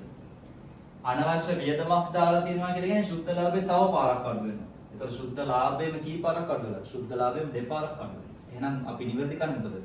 සුද්ධ ලාභයට දෙපාරක් මොනවා කරන්න ඕනේ? දෙපාරක් එකතු කරන්න ඕනේ. එහෙනම් දෙපාරක් එකතු කරනවා කියන එකේ තේරුම 15000 හේව දෙකක්. 15000 හේව දෙකක් කියලා කියන පුතේ කොච්චරද? 30000. කතාව පැහැදිලිද? ආපහු කියලා දුන්නොත් එහෙම මොකද? කපපු බොල් ණය ආපසු ලැබෙනවා කියන ආදායමක්. හැබැයි මෙයාලා මේක දාලා තියෙන්නේ වෙනත් වියදම් ගිණුමකට තමයි දාලා තියෙන්නේ. තේරෙනවද? වෙනත් වියදම් ගිණුමකට දැම්මා. ඒ කියන්නේ ආදායම දාන්නේ නැතුව වියදමක් විදිහට දාලා. ඒතර බලපෑම වැරදි දෙකයි. ආදායමක් විදිහට දාන්නේ නැහැ කියන්නේ සුද්ධ ලාභය අඩු වෙනවා. වියදමක් දාපු කියනවා එකේ තේරුම ආපහු පාරක් සුද්ධ ලාභය අඩු වෙනවා. එහෙනම් නිවැරදි කාණ සුද්ධ ලාභය දෙපාරක් වැඩි කරනවා. ඒ කියන්නේ 15 ඒවා දෙකක් එකතු කරනවා. ඒ කියන්නේ 30ක් එකතු කරන්න ඕන. තේරුණාද? මේක හරි. ඉදිරියට ගෙවු ගොඩනැගිලි පොලි 12000 පරිපාලන වියදම් වලට එකතු කළා. ඉදිරියට ගෙවුව ගොඩනැගිලි පොලි කියන්නේ අපිට වත්කමක් නේද? ඒක වත්කමක්. සාමාන්‍යවට මතක ඇති මේ ඉදිරියට ගෙවුව ගොඩනැගිලි කුලියක දිස්සට හම්බුන මතකද? ඉදිරියට ගෙවුව ගොඩනැගිලි කුලිය දිස්සට ඉදිරියට ගෙවුව ගොඩනැගිලි කුලිය කියන්නේ වත්කම. එහෙනම් ඉදිරියට ගෙවුව ගොඩනැගිලි කුලිය කියන වත්කම් ගිණුමට හර කරලා අදාළ වියදම් ගිණුමට මොනවා කරන්න ඕනද? අඩේ බං අදාළ වියදම් ගිණුමට බැර කරන්න ඕන. බැර කරනවා කියන්නේ වියදම් මොනවා කරනවද කියන එකද? වියදම් අඩු කරනවා කියන එක. මේක පරිපාලන වියදම් වලට එකතු කරලා නොකියා කියන්නේ බෑ එකතු කරා කියලා කියන්නේ හරි මේ බං මේක වෙලා තියෙන වැරද්ද. පරිපාලන වියදම් වලට බැර කරන්න ඕන එක තමයි පරිපාලන වියදම් වලට බං මේ අක්කු එකතු කරලා තියෙන්නේ. එකතු කරා කියන එකේ තේරුම මොකක් කරා කියන එකද? හර කරා කියන එක. අන්න පැහැදිලි. ආපහු පාරක් වෙනස දෙගුණයක් වෙන කතාවක් කියන්නේ. වියදමකට බැර කරන්නේ එක බැර කරලා නැහැ. ඒ වෙනුවට පරිපාලන වියදම් වල මොනවා කළද? එකතු කරලා. මෙයාට එකතු කරලා. හරිද? right. එකතු කරා කියලා කියන්නේ වියදම වැඩි වුණා කියන අදහසනේ. පරිපාලන වියදම් වලට එකතු වුණා කියන්නේ වියදම වැඩි වුණා කියන එක. වියදම වැඩි වෙද්දි පුතේ මොකද වෙන්නේ? ඒක අප දන්න දෙයක්. වියදම වැඩි වෙනකොට ලාභය මොනවාද? ලාභය අනිවාර්යෙන් අඩු වෙනවා. ලාභය අඩු වෙනවා නම් අපිට සිද්ධ වෙනවා ලාභය නැවත මොනවා කරන්න? නිවර්ති කරන්න ලාභයට නැවත එකතු කරන්න සිද්ධ වෙනවා. එතකොට මෙතන 12000ක් විතරක් එකතු කළා මදි. 24000ක් වෙනවා. ඇයි? ඩබල් වෙන්න එපා. හර වෙන්න ඕන එකක් බැර කරා කියලා කියන්නේ නැත්නම් බැර වෙන්න ඕන එකක් හර කරා කියලා කියන්නේ වෙනස කී ගුණයක් වෙනවද? වෙනස දෙගුණයකින් සෙට් වෙනවා. කාරණා පැහැදිලි? ඔය ගණන් එන විදිහ. හරි. ඊළඟට බෙදා හැරීමේ රට වාර්ෂික ශ්‍රේ 30000ක් පරිපාලන වියදම් වල ඇතුළත් කරාලු. දැන් එතන වාඩි හිතලා තියපු. ඉතින් ඒකේ මොකක්ද තියෙන වැරද්ද කියලා. ඇත්තට මේකේ වැරද්දක් තියෙනවා. ඒක පරිපාලන වියදම් වලට නෙවෙයි බං. ඒක එන්න ඕන මොන වියදම් වලද? බෙදා හැරීමේ වියදම් වලට. හැබැයි ඉතින් බං ඉතින් පරිපාලන වියදම් බෙදා හැරීමේ වියදම් ඔක්කොම ටික තියෙන ලාභය ඇතුළේනේ. එතකොට නේද? ඒ කියන්නේ අපිට දැන් ඒ මොකක් හරි කොටසක් ඇතුලේ තියෙන කරුණු හතරක් තමයි මේ තියෙන්නේ. පරිපාලන වියදම්, බෙදා හැරීමේ වියදම්, මූල්‍ය වෙනස්. එතකොට බෙදා හැරීමේ වියදමකට එන්න ඕන එකක් පරිපාලන වියදම් වලට දාන එක වැරදි තමයි. හැබැයි අවසන් ප්‍රතිඵලයට ඒක මොකුත් බලපෑමක් ඇති වෙන්නේ නැත. අවසන් ප්‍රතිඵලයට බලපාන්නේ නැහැ. කාරණා පැහැදිලි? ඒ කියන්නේ ඔළුවට ගැහුවොත් එකයි බරට ගැහුවොත් එකයි දෙකේම අපිට රිදෙනවනේ. පැහැදිලි? ඒක ඔළුවට ගහන්න ඕන එක වෙනුවට බරට ගැහුවොත් එහෙම එක වැරද්දක්. ගහන්න එපා. ඔළුවට ගහන්න ඕන එක බරට ගැහුවොත් වැරද්දක්. හැබැයි ඉතින් දෙකේම ප්‍රතිඵලය අපිට රිදෙනවා. හරි. එහෙනම් රිදෙන එකේ සම වෙනසක් වෙන්නේ. එහෙනම් ඒකෙන් ඇත්තටම මේ මෙතන ලාභයට මොකුත් බලපෑමක් ඇති වෙනවද? අන්තිම උත්තරේ නෑ. අන්තිමට බලපෑමක් නෑ. හරිනේ කතාව. right. එහෙනම් ඔන්න ඔච්චරයි තියෙන්නේ. අපිට මේක දුකේ මළු කිරීම කර උත්තරේ ගන්න පුළුවන්. හරිද? 620 කියන පුතේ 640යි. බලන්න එතනින් උත්තර දෙන්න. 640යි. මෙන්න මෙතන උත්තරේ බලමු. 620යි ඍණ 220යි ඍණ 175යි ඍණ 110යි ධන 20යි 30යි කියන්නේ 50යි ධන 24යි 189යි එහෙම එකක් නේ 620යි ඍණ 220යි ඍණ 175යි ඍණ 110යි ධන 20යි 30යි කියන්නේ 50යි ධන 24යි 189 තමයි උත්තරෙට නගින්න 177 කියලා තියෙන්නේ. දැන් 189 එන්න උත්තරේ හැටියට. හරි. 189 තමයි උත්තරෙට එන්නේ 640. අංගම උත්තරේ තියෙන 5 මම මේක 5 කියන එකට මාක් එකක් දාන්නම්. නමුත් ඇත්තටම මෙන්න මෙතන පිළිතුරු වල තියෙන මෙන්න මෙතන උත්තරේ වෙනස් වෙන්න ඕනේ. ඒක 189 වෙන්න ඕන. එතකොට පස්වෙනි පිළිතුර වෙනස් කරගත්තා නම් හරි 640 177 නෙවෙයි 189 වෙන උතනට. 189. කාරණේ පැහැදිලි? හරි. right. එහෙනම් ඔන්න ප්‍රශ්නාංක 8 නෙවෙයි ප්‍රශ්නාංක 9 නේ. ප්‍රශ්නාංක 9 හදපු විදිය. ප්‍රශ්නාංක 9. ප්‍රශ්නාංක 10. ගානේ අහන්නත් අවසන් තොගේ පිරිවැය ලාභය අහන්නේ බලමු. කාන්ති විසින් 2022 1 මුහුණු ආවරණ නිෂ්පාදනය කිරීමේ ව්‍යාපාරයක් ආරම්භ කරාලු. 2022 3:31 අවසන් පළමු කාර්තුව තුල මුහුණු ආවරණ 15000ක් නිෂ්පාදනය කිරීමට අපේක්ෂා කරේ හරි. කාර්තුව සඳහා අයවැයගත නිෂ්පාදන පොදුකාරය 1,35,000 රයිට් එකක් හරි. ජනවාරි මාසෙකට සත්‍ය පිරිවැය ටික දීලා දෙනවා. රෙදි ඒකකයක් සඳහා 50යි. ඒ කියන්නේ එක ඇඳුමක් මහන්න ඒකකයකට 50ක් යනවා. එතකොට මෙතන පහලින්ම කියනවා ජනවාරි මාසය තුල ඒකක 3000ක් හැදුවලු. 3000ක් හැදුවා 2600ක් වික්කලු 130 ගන්න. ඔහොමනේ කියන්නේ 3000ක් හදනනේ මොකද? ඒ කියන්නේ රෙදි වලින් එක ඒකකයකට 50ක් යනවා නම් 3000ක් හැදුවොත් කොච්චරක් කියලා. අපිට මොහොන පුළුවන්නේ 3000ක් හැදුවොත් එහෙම. එතකොට මෙතනින් අපිට එනවා ළමයි 3000.1,50,000ක් යන රෙදි වලට.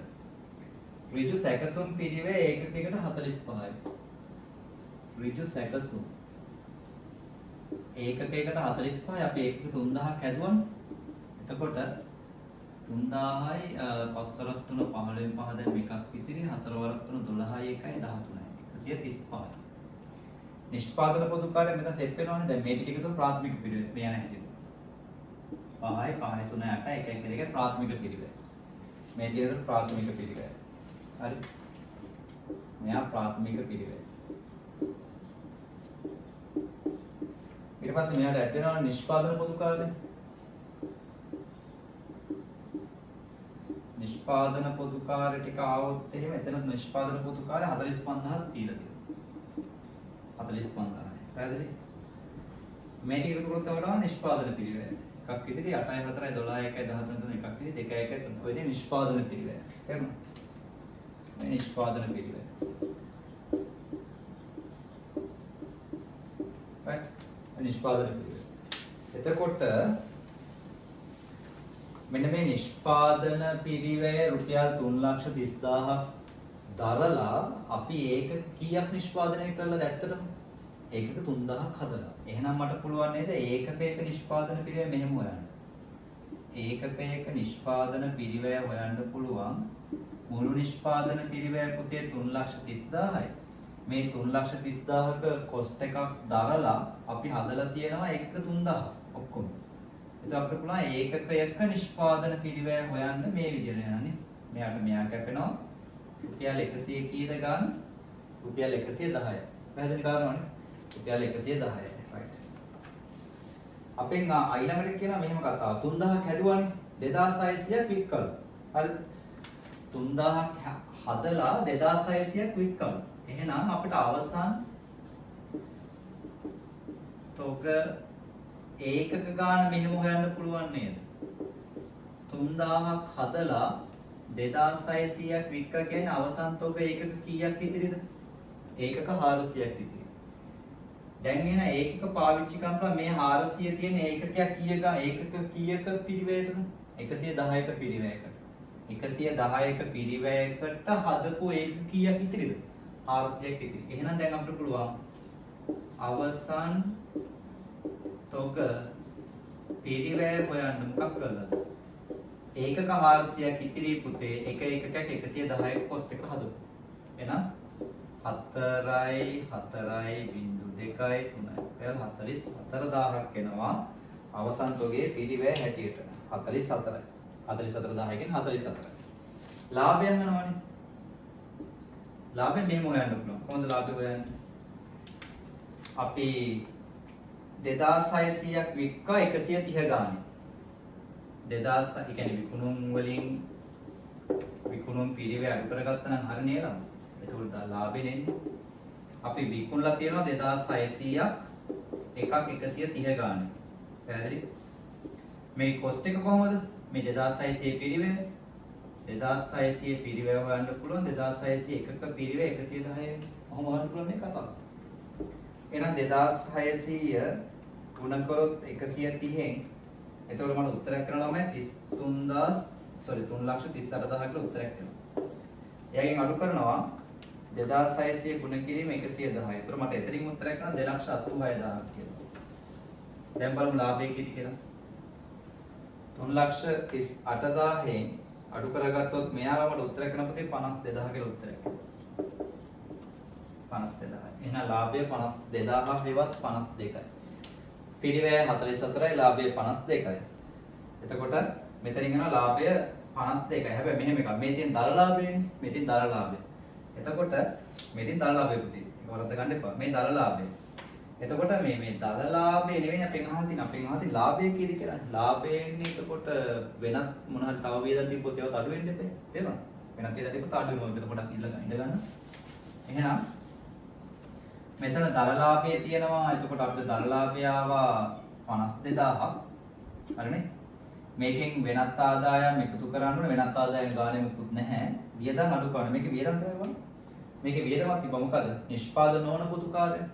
වියදමක් තියෙනවා. නිෂ්පාදන නොවන පොදු කාර්ය. නිෂ්පාදන නොවන පොදු කාර්ය තමයි 32 මේක අඩු වෙනවා. ඒක තමයි හරිම කියන්නේ සුද්ධ ලාභය. 22000යි. මේක තමයි පුතේ ඒතර සුද්ධ ලාභය වඩපත් වෙන්නේ. හරි. එහෙනම් උත්තර වෙන්නේ කීයද? උත්තර වෙන්නේ 44යි 22යි. 44යි 22යි කියලා කියන්නේ පුතේ පිළිතුරු අංකය 2. 10ට උත්තරේ 2. 10ට උත්තරේ 2. right. ප්‍රශ්න අංක 11. ප්‍රශ්න අංක 11 සමාජික මුදල් වලින් දාලා තියෙන මේ. ඔය හැල්ලක් වෙයි තිබ්බට බොහොම ලේසි සමාජික කතාව. අපෙන් අහලා තියෙන 2022 3.31කට කලින්ද සමාජික මුදල්. ඒ කියන්නේ පුතේ මේ සමාජික මුදල් ගිණුමක් ගහලා සමාජික මුදල් ගිණුම එතකොට මෙන්න මේ සමාජික මුදල් ගිණුමේ තියෙන තොරතුරු ටික දාගත්තා නම් හරිනේ. පැහැදිලි. මෙතන තියෙනවා වර්ෂය මුල හිඟ සමාජික මුදල. මේ පැත්තේ තියෙනවා වර්ෂයේ මුල ඉදිරියට ලද සමාජික මුදල. මෙතන තියෙනවා පුතේ වර්ෂය තුල මුදලින් ලද සමාජික මුදල. අපි ඒක තමයි ලැබීම් ගෙවීම් වලට දාන්නේ. ඊට පස්සේ ඊට දිහා තුලනය කරගත්තොත් මෙතන තියෙනවා වර්ෂයට අදාළ සමාජික මුදල. ඒක තමයි ආදායම් වියදම් වලට දාන්නේ. එතකොට වර්ෂය අග හිඟ සමාජික මුදල් කියන්නේ වත්කම් නවතින්නේ හර පැත්තට ඇවිල්ලා. එහෙනම් හර පැත්තේ නීගේ බැර පැත්තේ පාගේ බවටපත් වෙනවා. වර්ෂය අග කලින් ලද නැත්නම් ඉදිරියට ලද සමාජික මුදල් ඒවා අපේ වගකී නවතින්නේ බැර පැත්තට ඇවිල්ලා. බැර පැත්තෙන් නවතින්න හර පැත්තෙන් පාගේ කියලා ස්ටාර්ට් එක ගන්න. මේට අමතරව කපාහල සමාජික මුදල් තිබ්බොත් අපි ඒවා සමාජික මුදල් කියනවා බැර පැත්තට තමයි දාන්නේ. තොරතුරු ටික පැහැදිලිනේ. දැන් අපි ඉලක්කම් ටික දාන්න බලමු. 2022 3.31 අවසන් වර්ෂය සඳහා තොරතුරු දීලා තියෙනවා. ඒතර කියන්නේ මේකේ ආරම්භක දිනය වෙන්නේ 2021යි 4.1. 2021යි 4.1ට හිඟ සමාජික මුදල් 350යි. දාගෙන යන්න. හිඟ සමාජික මුදල් 350යි. අවුරුද්දේ මුල. 2021 4.1ට කලින් ලද සමාජික මුදල 240යි. අවුරුද්දේ මුල ඉදිරියට ලද සමාජික මුදල 240යි. 21 22 වර්ෂය තුල මුදලින් ලද සමාජික මුදල 1730යි. මෙතන හම්බෙච්ච ටික 1730යි. බලමු තව මොනවා හරි කතා ටිකක් පහලින් කිව්වොත් මෙතන අඩු කරලා දාමු. අපි මේ ෂෝට් නෝට් මෙවනේ හදන්න. හරි. MCQ උනේ. මොනවද තිබ්බොත් මේක අස්සේ අනවශ්‍ය දේවල් තිබ්බොත් මම මෙතන අඩු කරලා දාමු. ප්‍රශ්නයක් නැහැ. ඊට පස්සේ වර්ෂය තුල කපා හරපු සමාජික මුදල 160යි. මම මොකද කරන්නේ සමාජික මුදල කපා හැරිලා මෙන්න මෙතන. ඒ කියන්නේ ආදායම් වියදම් ලාභ ලාභකීමේ වියදමක් කැරෙට පෙන්වන්න ඕන. හරි. සමාජික මුදල් කපා හැරි. සමාජික මුදල් කපා හැරි. right 160යි. අවුරුද්දක හිඟ සමාජික මුදල 420යි. මේ අවුරුද්දක හිඟ සමාජික මුදල කියන්නේ වත්කමක් නේ. හර පැත්තෙන් නවතින බැල පැත්තෙන් පාගේ කියලා ස්ටාර්ට් එක ගන්නවා. right දැන් බලමු ඊළඟ තොරතුරු. වර්ෂය සඳහා පිළියෙල කරපු ආදායම් වියදම් ගෙනුමේ සමාජික මුදල් 820ක් තිබුණලු. ආදායම් වියදම් ගෙනුමේ තිබ්බලු 820ක් සමාජික මුදල් කියලා. වැරද්දක් තිබ්බොත් ඉතින් මෙතනින් මොන අඩු කිරීම හරි එකතු කිරීම හරි කරලා හදමු. ප්‍රශ්නයක් නැහැ. හරි. 2021 4.1 දින යාව ජීව සමාජිකින් 50ක් ඇතුළත් වුණාලු. ඔවුන්ගෙන් ලද සමාජික මුදල වැරදීමකින් වර්ෂය තුල ලද සමාජික මුදල් ලෙස සමාජික මුදල් ගෙනුම බැර කර ඇත. ඒ කියන්නේ මෙන්න මේ 1730 ඇතුලේ තියෙනවලු සාමාන්‍ය සමාජිකයින්ට අමතරව යාව ජීව සෙට් එකකින් ලැබුණු සල්ලි ටිකක් මේක අස්සේ තියෙනවලු. යාව ජීව සෙට් එකකින් ලැබිච්ච සල්ලි ටික. යාව ජීව කට්ටියකින් ලැබිච්ච සල්ලි ටික පුතේ අපි සමාජික මුදල් ගෙනුමට නෙවෙයි දාන්නේ.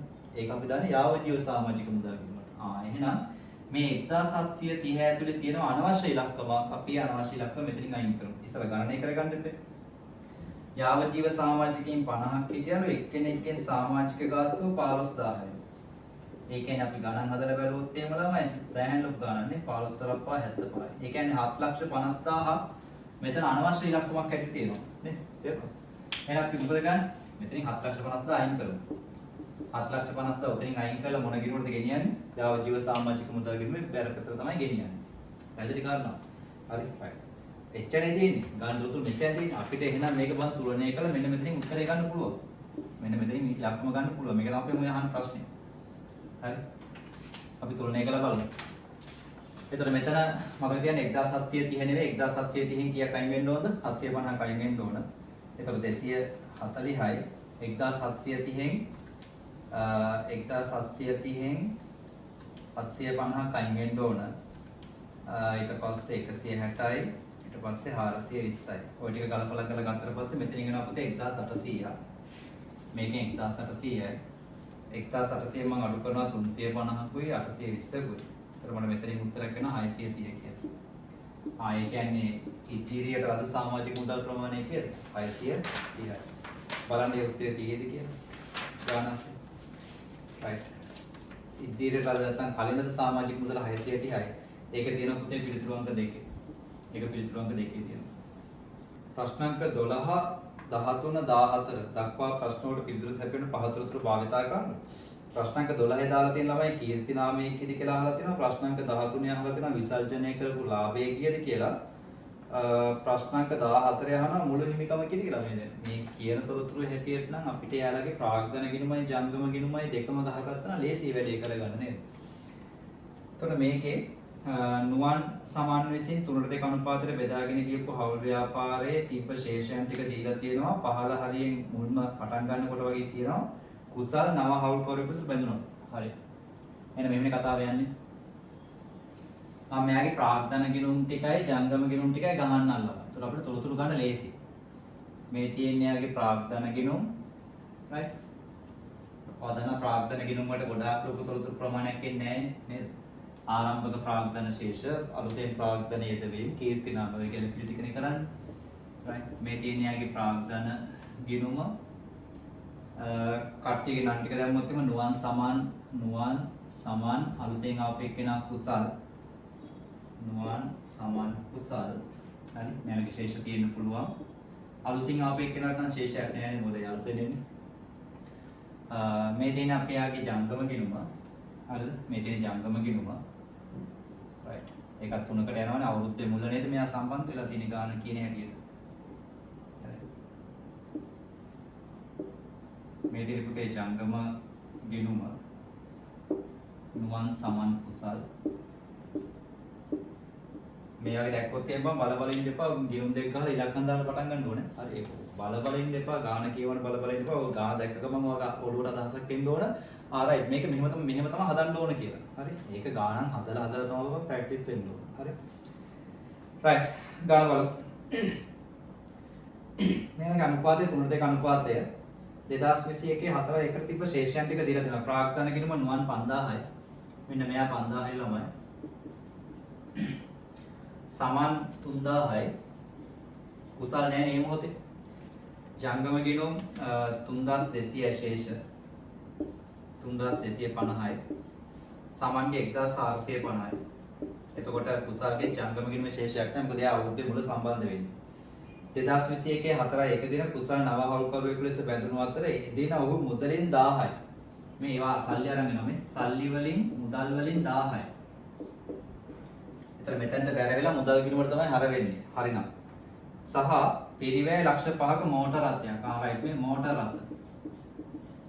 මෝටර රථ ලක්ෂ 5යි. දැන් ළමයිකට එහෙනම් ඔය 1000යි 1002කට මොනවා වලට ලියන්නේ එකට ලියමු කියලා 1500 කියලා.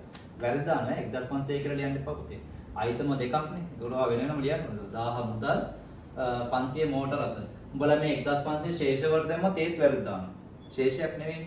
හරිද? ලේසි දේවල් වරද්ද ගන්න එපා. හරි. right. so මේක මුදල් වලට හර වෙන අතරේ මේක මෝටර රථ වලට හර වෙනවා සම්පූර්ණ ගානකදී නම් මේක කොටස් නෑනේ. ඒ නිසා එහෙම අවශ්‍යතාවයක් නෑ. හරිද? ඊළඟට සාමාන්‍යයෙන් දන්න හවුල්කාරයෙක් බඳව ගත්තට පස්සේ පුතේ මේ අනිවාර්යෙන් කීර්තිනාම ගැලපිල්ල කරනවානේ කොහොමද? ඒකට කීර්තිනාම ගැලපිල්ල කරන්නේ මතක කරගන්න. ප්‍රාග්ධන ගිණුම ඇතුලේ නව ලාභ අනුපාතයට හර කරනකොට පැරණි ලාභ අනුපාතයට බැර කරන්න. එහෙමනේ කීර්තිනාම ගැලපිල්ල කරන්නේ නේද? කීර්තිනාම ගැලපිල්ල එහෙම කරන්නේ. නව ලාභ අනුපාතයට හර පැරණි ලාභ අනුපාතයට බැර. පැරණි ලාභ අනුපාතයේ කවුරු නැද්ද? කුසල් නැහැ. හොඳේ. ඊළඟ ගත්තම ලේසි. right දැන් බලමු ගානවත් කියලා. නව හවුල් කිවිසුමේ පහත කොන්දේසි පැවතුණි. ලාභ අනුපාතය 3:2ට 1. නව ලාභ අනුපාතය 3:2ට 1. සෑම හවුල්කරුවෙකුටම 10%ක ප්‍රාග්ධන පොලිය ප්‍රාග්ධන ගිණුමේ බම් පට්ට වැදගත්. අවසාන ශේෂය මත ගෙවන්න ඕන. ආරම්භක ශේෂ මත නෙවෙයි බම් ගෙවන්නේ. මේ කීර්තිනාම ගැලපිල්ලත් කරාට පස්සේ ප්‍රාග්ධන ගිණුමේ ශේෂයක් එනවා නේද? අන්නේ ශේෂයට තමයි පුතේ ප්‍රාග්ධන පොලිය හොයන්නේ කියලා මේ ගානේ හැටියට කියන්නේ. සෑම හවුල්කරුවෙකුට මාසයකට 12000ක හවුල් වේතන ගෙවන්න ඕන. ඒක ලේසි නේද? 12000ක මාසික වේතන ගෙවන්න ජංගම ගිණුම හරක් කළා. වේතන, හවුල් වේතන. හැම එකකටම 12000 ගණන් ගෙවන්න ඕනේ නේද? ඒ කියන්නේ 12ක ගෙවන්න එපා එකෙට. මෙයාට 144ක් ගෙවන්න ඕන. මෙයාට 144ක් ගෙවන්න ඕන. මෙයාට 144ක් ගෙවන්න. ඒ කියන්නේ 144වත් තුනක් ගෙවුව දැනට. ඒ කියන්නේ මම මෙහෙන් දැන් ලියන්න. හවුල් වේතන විදිහට අපි ගෙවපු ති ඔක්කොම 432ක්. අපි දන්නේ නැහැ තාම පහල කියෙව්වෙත් නැහැ. ලාභය කීයක් කර ඇතිනේ. ඒ ලාභයෙන් 432ක් දැන්ට අපි ගෙවලා තියෙන මොනවා විදිහටද? වේතන විදිහට. හරි. මේ අතරේ මුන් මේ වේතන මේ අවුරුද්දේ මැද සල්ලි වලින් ගත්තා කියලා ගානේ පහල කියලා තිබ්බොත් අපි ඒ ඔක්කොම ටික ජංගම ගිණුම හර පැත්තට දාගමු. හරි. ඊළඟට 2022 3:31ට 2022 3:31 නේ බං ගිණුම් වර්ෂ අන්තිම දවස්. ආන්නේ මොකද ඒ කියන්නේ 2022 3:31ට කියන්නේ ගිණුම් වර්ෂ අන්තිම දවසට. ඒ කියන්නේ මෙහෙමනේ දෙන්නේ සාමාන්‍ය ප්‍රාග්ධන ගිණුම් වල මේ පැත්ත වැඩි පාගේ මේ පැත්තේ මීගේ. කොහොමද එන්නේ? अंतिम දවසට කුසල්ගේ ප්‍රාග්ධන ගිණුමේ ශේෂය 1300. right බං. ඒක හොඳ තොරතුරක් නේ. කුසල්ගේ ප්‍රාග්ධන ගිණුමේ ශේෂය 1300. ඒතර එහෙන් ඊගේ වෙන්නේ මෙහෙන් පාගේ වෙලා. කරුණා පැහැදිලිද? අද දෙන්න. හරි. ඊළඟට 2022 3:31කට ජංගම ගිණුමේ ශේෂ පහත පරිදි වේ. හරි ජංගම ගිණුම දීලා තියෙනවා. right. මොකක්ද මේ ගාන එන්න හදන්නේ? ගිණුම් වර්ෂයේ අන්තිම දවසට ජංගම ගිණුම් වල ශේෂත් ළමයි දීලා තියෙනවා ගාන. හරි. ජංගම ගිණුම් වල කොහොමද තියෙන්නේ? මේ සාමාන්‍ය ඉලක්කම් දෙන්නේ. සාමාන්‍ය ඉලක්කම් කියලා කියන්නේ හර පැත්තෙන් පාගේ, බැර පැත්තෙන් ඊගේ බවට පත් වෙනවා. තේරුණා? නුවන් 4296යි. කියන්නේ මේ 4296යි මෙතනින් 4296යි. සමන්ගේ 2142යි. 2142යි. කුසල්ගේ 414යි. 414. උන් අවසාන ශේෂ ටිකක් දාගත්තා.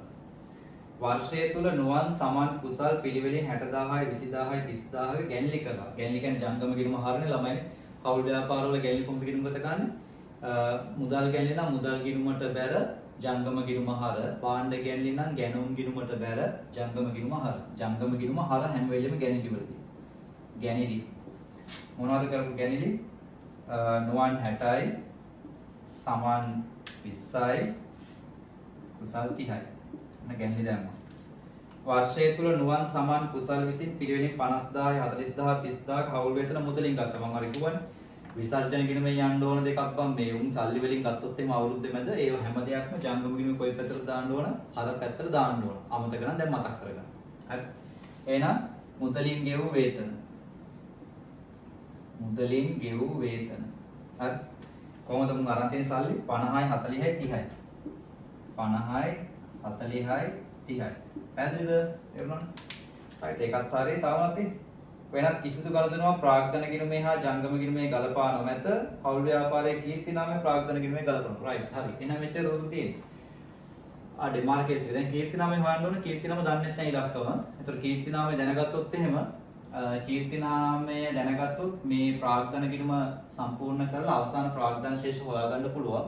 අවසාන ප්‍රාග්ධන ශේෂ මත පුතේ මෙතනින් මොනවා ගෙවන්න පුළුවන්ද උන්ට? ප්‍රාග්ධන පොලිය ගෙවන්න පුළුවන්. මම කියන්නේ පැහැදිලි නේද? ප්‍රාග්ධන පොලිය ගෙවන්න පුළුවන්. ඊට අමතරව එතකොට මෙතන තව එක්කෙනෙක් අඩුයි ලාභ කොටස් අඩුයිනේ. ලාභ කොටස් වල විතර ලාභ කොටස් හොයාගන්න පුළුවන් හේතුව මෙතන අවසාන ශේෂයක් දීලා තියෙන හින්දා. පැහැදිලිද? ඔක්කොටම මුලින් එහෙනම් කවුරු හදාගෙන ඉන්න ඕනද? කීර්ති නාමය හොයාගෙන ඉන්න ඕන. right. බලමු කීර්ති නාමය හොයාගන්න විදිය. ඒක ලේසි වැඩක් වෙනවා ළමයි කරන්න. මේවා කුසල්ගේ ප්‍රාග්ධන ගිණුම දිහා බලන්න. කුසල්ගේ ප්‍රාග්ධන ගිණුමේ බැර පැත්තට වෙන ඉලක්කම් නැහැ නේද එන්න. මොකද කීර්ති නාමය පැරණිලා බලාප අනුපාතයට බැරනේ. පැරණිලා බලාප අනුපාතයේ කවුරු නැද්ද? කුසල් නැහැ. තේරුණා? එහෙනම් මේ බැර පැත්ත ඉවරයි නේද? සම්පූර්ණ නැහැ නේද? මම මේක එකතු කරලා බලනවා නේ. 1500. ඒක මෙතනට ගේනවා. 1500. එහෙනම් නවලා බලාප අනුපාතයේ කුසල් ඉන්නවද නැද්ද? කුසල් ඉන්නවා. එතන නවලා බලාප අනුපාතයේදී කීර්ති නාමයේ විදිහට කුසල්ගෙන් යම් කැලලක් අඩු වෙනවද නැද්ද? අඩු වෙනවා. කොච්චරක් අඩු වෙනවද? 1500ක් තිබ්බා අන්තිම වෙද්දී 1300යි. 1500ක් තිබ්බා අන්තිම වෙද්දී තියෙන්නේ 1300යි. ඒ කියන්නේ මම මේ කොච්චරක් අඩු වෙලාද?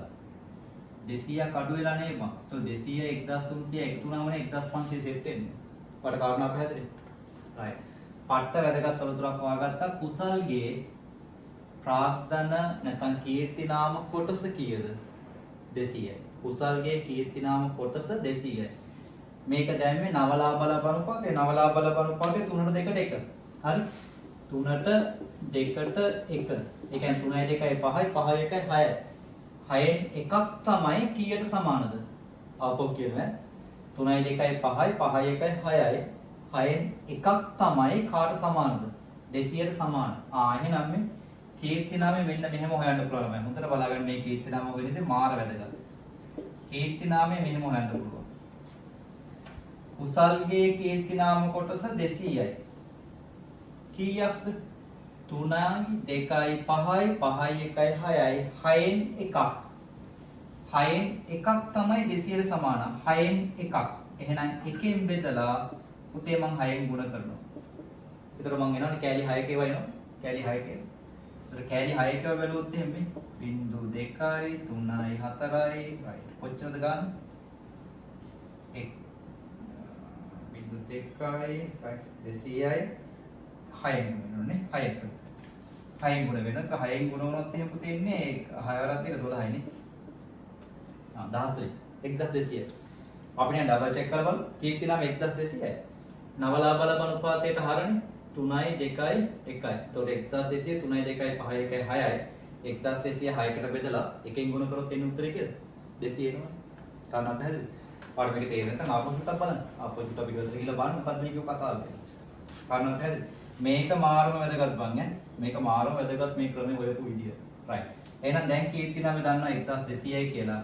එහෙනම් 1200ට මට මේවා හොයන්න පුළුවන් මේ දෙන්නගේ ඒවා. ඇයි? 3යි 2යි 5යි 1යි 6යි. මෙයාගේ කොහොමද 6න් 3. ඒ කියන්නේ 6ට 1යි.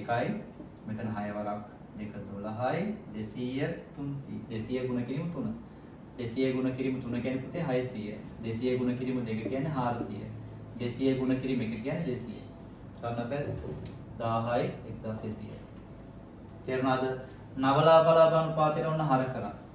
පැරණිලාබල බණුපාතේට මොනා කරන්න ඕනද? බැල කරන්න. පැරණිලාබල බණුපාතේ පුතේ 3ට 2. 3ට 2. 3යි 2යි 5යිනේ. එහෙනම් 1200 බෙදමු 5න්. 5න් 3යි 5න් 2යි. 1200 මම 5න් බෙදුවොත් එන්නේ 240 කියලා ඉලක්කමක්. ඒක 3ෙන් ගුණ කරොත් 720යි. ඒක 240 දෙකෙන් ගුණ කරොත් 480. මෙයාට නේ. කාරණා පැහැදිලි කරගන්න. හරි. ඔන්න අපි ප්‍රාග්ධන ගිණුමේ වැදගත්ම කොටසක් හොයාගත්ත කීර්තිනාමය කියන කොටස. කතා තේරුණා? right. කතා තේරුණා? හරි. එතකොට අපිට දැන් මේක තුලනය කරලා මෙතන ටික ක්ලියර් කරගන්න පුළුවන් නේ. ආ කියන අවසාන ශේෂ හොයාගන්න පුළුවන් ළමයි. මෙතනින් එනවා 3480යි. මෙතනින් 5720යි. ඒවා මේ පැත්තට ගේනවා. 5720යි 3480යි. මෙතන 5720ෙන් 20ක් ගියොත් 0යි 2යි 6යි 1යි 7යි 5යි 5120යි. මෙතන 0යි 8යි 0යි 3යි. හරි. 5120යි 3080යි. හරි. ඒක කරලා හරියට ගෙලිතර. right. එහෙනම් මෙන්න මේ ශේෂමත් තමයි මොනවා ගෙවන්න ඕනද? ප්‍රාග්ධන පොලිය ගෙවන්න. 110ක් කියලා ගන්න කියන්නේ. ප්‍රාග්ධන පොලිය 110යි නේ. 110යි. right. ඒ කියන්නේ මෙතනින් 5120ට 110 කියන්නේ 512යි. මෙතන 308යි. මෙතන 1300යි.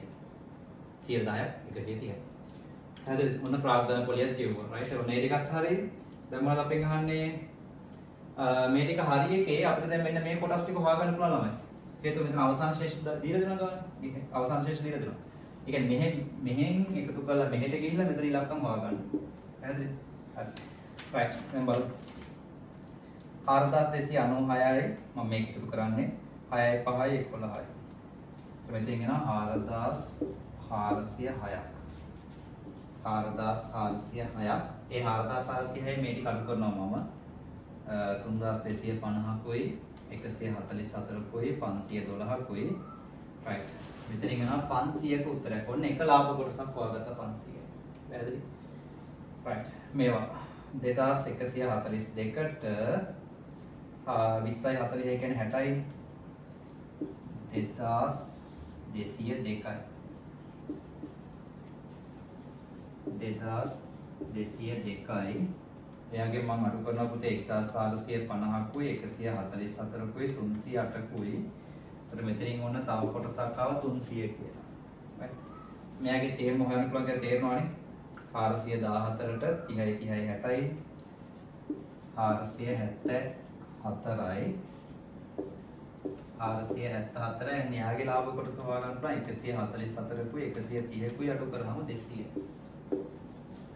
අද අපි හද 200. තේරුණා? right දැන් ඔක්කොම ඉලක්කම් ඉවරනේ. දැන් අපි බලමු ඔය 12 13 14 උත්තර ටික.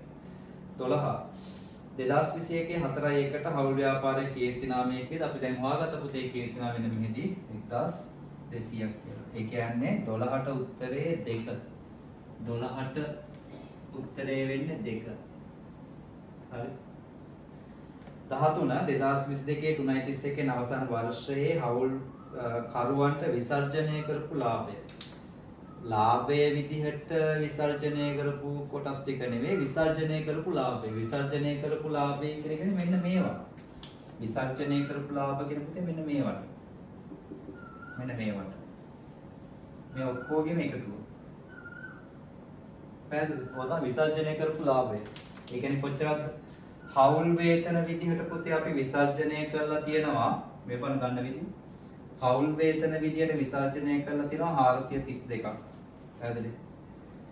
ප්‍රාග්ධන පොලිය විදිහට අපි විසර්ජනය කරලා තියෙනවා 512යි 308යි 130යි. ඒ කියන්නේ 950. ලාභ කොටස් විදිහට අපි විසර්ජනය කරලා තියෙනවා ළමයි 500යි 300යි 800යි 200යි 1000යි. තේරුණා? ඒ කියන්නේ අපි විසර්ජනය කරපු මුළු ලාභය කියන්නේ මේ ටික එකතු කරනකොට එතකොට 10යි 950යි 432යි. 432 ඔක්කොම 2382ක්. එහෙනම් ඔය තියෙන්නේ විසර්ජනය කරපු ලාභය. හවුල් කරුවට විසර්ජනය කරපු ලාභය 2382යි. ඒක තියෙනවා පිළිතුරු අංක 3. ඒ කියන්නේ 13ට උත්තරේ 3. හරිනේ? 13 උත්තරේ 3. 14 22යි 3:31කට හවුල් ව්‍යාපාරයේ මුළු හිමිකම කිරි කරනවා. මුළු හිමිකම හොයන කොහොමද? මෙන්න මේ ප්‍රාග්ධන ගිණුම් වල ශේෂයි ජංගම ගිණුම් වල ශේෂය එකතු කරනවා. මෙතනින්ම ගන්නනේ. ප්‍රාග්ධන ගිණුම් වල ශේෂ ගත්තොත් එහෙම ළමයි 5120ට 3080කුයි 1300කුයි එකතු කරොත් එනවා 9500. ප්‍රාග්ධන ගිණුම් වල ශේෂ වල එකතුව 9500යි. ජංගම ගිණුම් වල එකතුව මොහොම ගන්න පුළුවන් නේ 4296යි 2142යි 414යි. එතකොට 6825යි. ඔය තියෙන්නේ ජංගම ගිණුම් වල එකතුව. මම ඒ දෙන්න එකතු කරොත් එහෙම ඒ කියන්නේ 9500ට 6825ක් එකතු කරොත් එහෙම මට උත්තරයක් එනවා ළමයි 16325 කියලා. 16325 උත්තර නැද්ද? වැරදුනොත් ඔය හිතන්න. බලමු.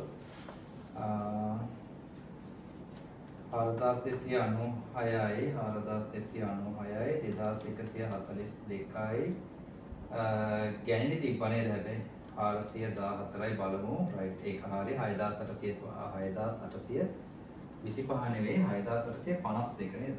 4296 2001 ඔව්. මෙන්න මෙතන පොඩි වෙනසක්. 6825 නෙවෙයි 6852. 6852. දැන් බලමු 6852ට 9500 කරලා 16352 රයිට්. හරි. 16352 ඒ කියන්නේ 14ට උත්තරේ තියෙන ළමයි 16352 පිළිතුරු අංක 3. 12ට උත්තරේ 2, 13ට උත්තරේ 3, 14ට උත්තරේ 3. ඈත් හදාගත්ත විදිහ. ඒතර මෙයාගේ ගානක් දැක්කොත් එහෙම බං ආයෙ නිකන් බල බල ඉන්න එපා. ගිනුම් දෙක ගැහුවා ඉලක්කම් ටික දාගත්තා. අදාළ හිස්තැන් ටික දාගෙන යන්න ඕන. උඩ ඉඳලා ලස්සන ෂෝක් එකකට බබා වගේ ලස්සනට හැදීගෙන ඉන්නේ නැහැ පහළට මේ ගණන් වල. ආකෘතිය ගැහුවා. දීලා තියෙන ඉලක්කම් වලට හම්බෙන ඉලක්කම් ඒ ආකෘතිය අදාළ තැන් වලට ලියාගෙන ගියා. අන්තිමට උත්තර හිස්තැන් මැද හිස්තැන් ටික සම්පූර්ණ කළා තමයි උත්තර ගන්න ඕන. ගන්නවා පැහැදිලි නේද? හරි එහෙනම් ප්‍රශ්න අංක 14 හැදී ඕන 12 13 14 තුනම හැදී ඕන. හරි. රයිට්. ප්‍රශ්න අංක 15ට චුට්ටක් යමු. හරි. 15ට මම මේ වීඩියෝ කොටස 15න් අවසන් කරන්නම්. LKS 8 ගිණුම් කරන ප්‍රතිපත්ති ඇස්තමේන් තුළ වෙනස් වීම හා ගිණුම් කරන වැරදි ප්‍රමිතන සත්‍ය ප්‍රකාශ තෝරන්නලු. සමාගමේ කළමනාකරුවට අවශ්‍ය පරිදි ගිණුම් ප්‍රතිපත්ති අවශ්‍ය ඕනෑම අවස්ථාවකදී වෙනස් කිරීමට හැකියාවක් ඇතලු.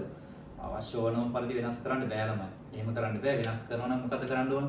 එක්කෝ නව ප්‍රමිතයකින් ඉල්ලා ඉන්න ඕන. එහෙම නැත්නම් දැන්ට ඉදිරිපත් කරන තොරතුරු වලට වඩා විශ්වාසදායී ලෙස තොරතුරු ඉදිරිපත් කරන්න පුළුවන්. ප්‍රමිතය වෙනස් කිරීම මගින් ප්‍රතිපත්තිය වෙනස් කිරීම මගින් ඉදිරිපත් කරන්න පුළුවන් කියලා නිශ්චිත නම් විතරයි ප්‍රතිපත්තියක් වෙනස් කරන්න පුළුවන් වෙන්නේ. එහෙම නැතුව ඕනම අවස්ථාවක වෙනස් කිරීමේ හැකියාවක් නැත. ඒ වැරදි. B ගිණුම් කරන ප්‍රතිපත්තියක් නව තොරතුරු හා ප්‍රවණතා මත සිදු කරයි. පුතේ ඒක වැරදි. හරි. C ගිණුම් කරන ඇස්තමේන්තු සිදු කිරීම ආසන්නතම සහ විශ්වාසදායී තොරතුරු මත සිදු කරයි. හරි. දැන් තියෙන වර්තමාන දැන්ට තියෙන වගාව තියෙන ආසන්නතම සහ විශ්වාසදායීම තොරතුරු භාවිත කරලා තමයි ඇස්තමේන්තුවක් කරන්නේ. ඇස්තමේන්තු ප්‍රවර්තන වර්ෂ සහ අනාගත කාල පරිච්ඡේදයට බලපාන ආකාරයට මූල්‍ය ප්‍රකාශන තුළ අනාවරණය කරනවා. හරි. එතකොට මේකේ හරි පුතේ C සහ D විතරයි. C සහ D පමණයි. ඊටු අංක 2 තමයි 15ට උත්තරේ වලපත් වෙන්නේ. කාරණා පැහැදිලිද? හරි. ෆැක්ටර් මේ වීඩියෝ කොටස පුතේ මම 1 සිට 15 දක්වා තියෙන ප්‍රශ්න කොටස් වලින් අවසන් කරනවා. එතකොට මේකේ ඊළඟ කොටස විදියට 16 ඉඳලා තව ප්‍රශ්න 10ක් හෝ 15ක් විතර කොටසක් ඊළඟ වීඩියෝ කොටස විදිහට මේක සම්පූර්ණ මේ වීඩියෝ කඩලා ගේන්නේ ඔයාට ඉක්මනින් තොරතුරු හොයාගන්න පහසුයි. ඉක්මනින් මේ වීඩියෝ එක බලලා ඉවර කරගන්න ඒසි. එහෙම නැතුව සම්පූර්ණ වීඩියෝ එක දැම්මොත් එහෙම ළමයි පැය 4ක විතර වගේ වීඩියෝ එකක් සෙට් වෙනවා. 4ක එහෙම කාලයක් අමාරුයි. ඒ නිසා තමයි පොඩි පොඩි වීඩියෝ ටිකක් දාලා අපි ඉක්මනින් වැඩේ කරගෙන යන්න හදන්නේ. හරිද? ඒ වගේ වීඩියෝ ටික බලලා ඔයාට වැරදිලා තියෙන තැන් ටික අඳුන ගන්න. ඒ අඳුනගෙන ඒවා නිවැරදි කරගන්නම ඉතා වේගෙන් නිවැරදි කරන්න ඔයාලා එක්සෑම් එක කල් යන්නේ නැහැ. කල් යන එකක් නෙතේ බොහෝ දුරටම.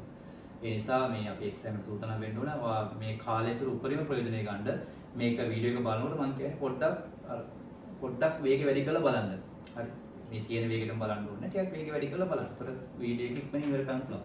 පැයක වීඩියෝ එකක් නම් ළමයි සාමාන්‍ය විනාඩි 40ක් විතර ඇති ඉවර කරගන්න පුළුවන්. 35 40 වගේ ඇති ඉවර කරගන්න පුළුවන්. කාරණා පැහැදිලිද? ඒ අතරේ මොකක් හරි ගැටලුවක් තිබ්බොත් එහෙම මේක හැදුවේ කොහොමද මේ උත්තරේකත් තේරුන්නේ නැහැ කියලා එහෙම තේරෙනවා නම් ඔයා පටස් කාලේ ඉක්මනින් කතා කරන්න WhatsApp එකේ මැසේජ් එකක් දාන්න අහලා ඒක සම්පූර්ණ කරන් ඉස්සරහට යන්න. කාරණා පැහැදිලිද? හරි. right එහෙනම් අපි ඊළඟ වීඩියෝ එකේදී හම්බෙමු. ප්‍රශ්න ටික ගණන් ටික හදලා මහසි වැඩ ටික කරමු. right. එහෙනම් ඔක්කොටම ළමයි සුබ දවසක්.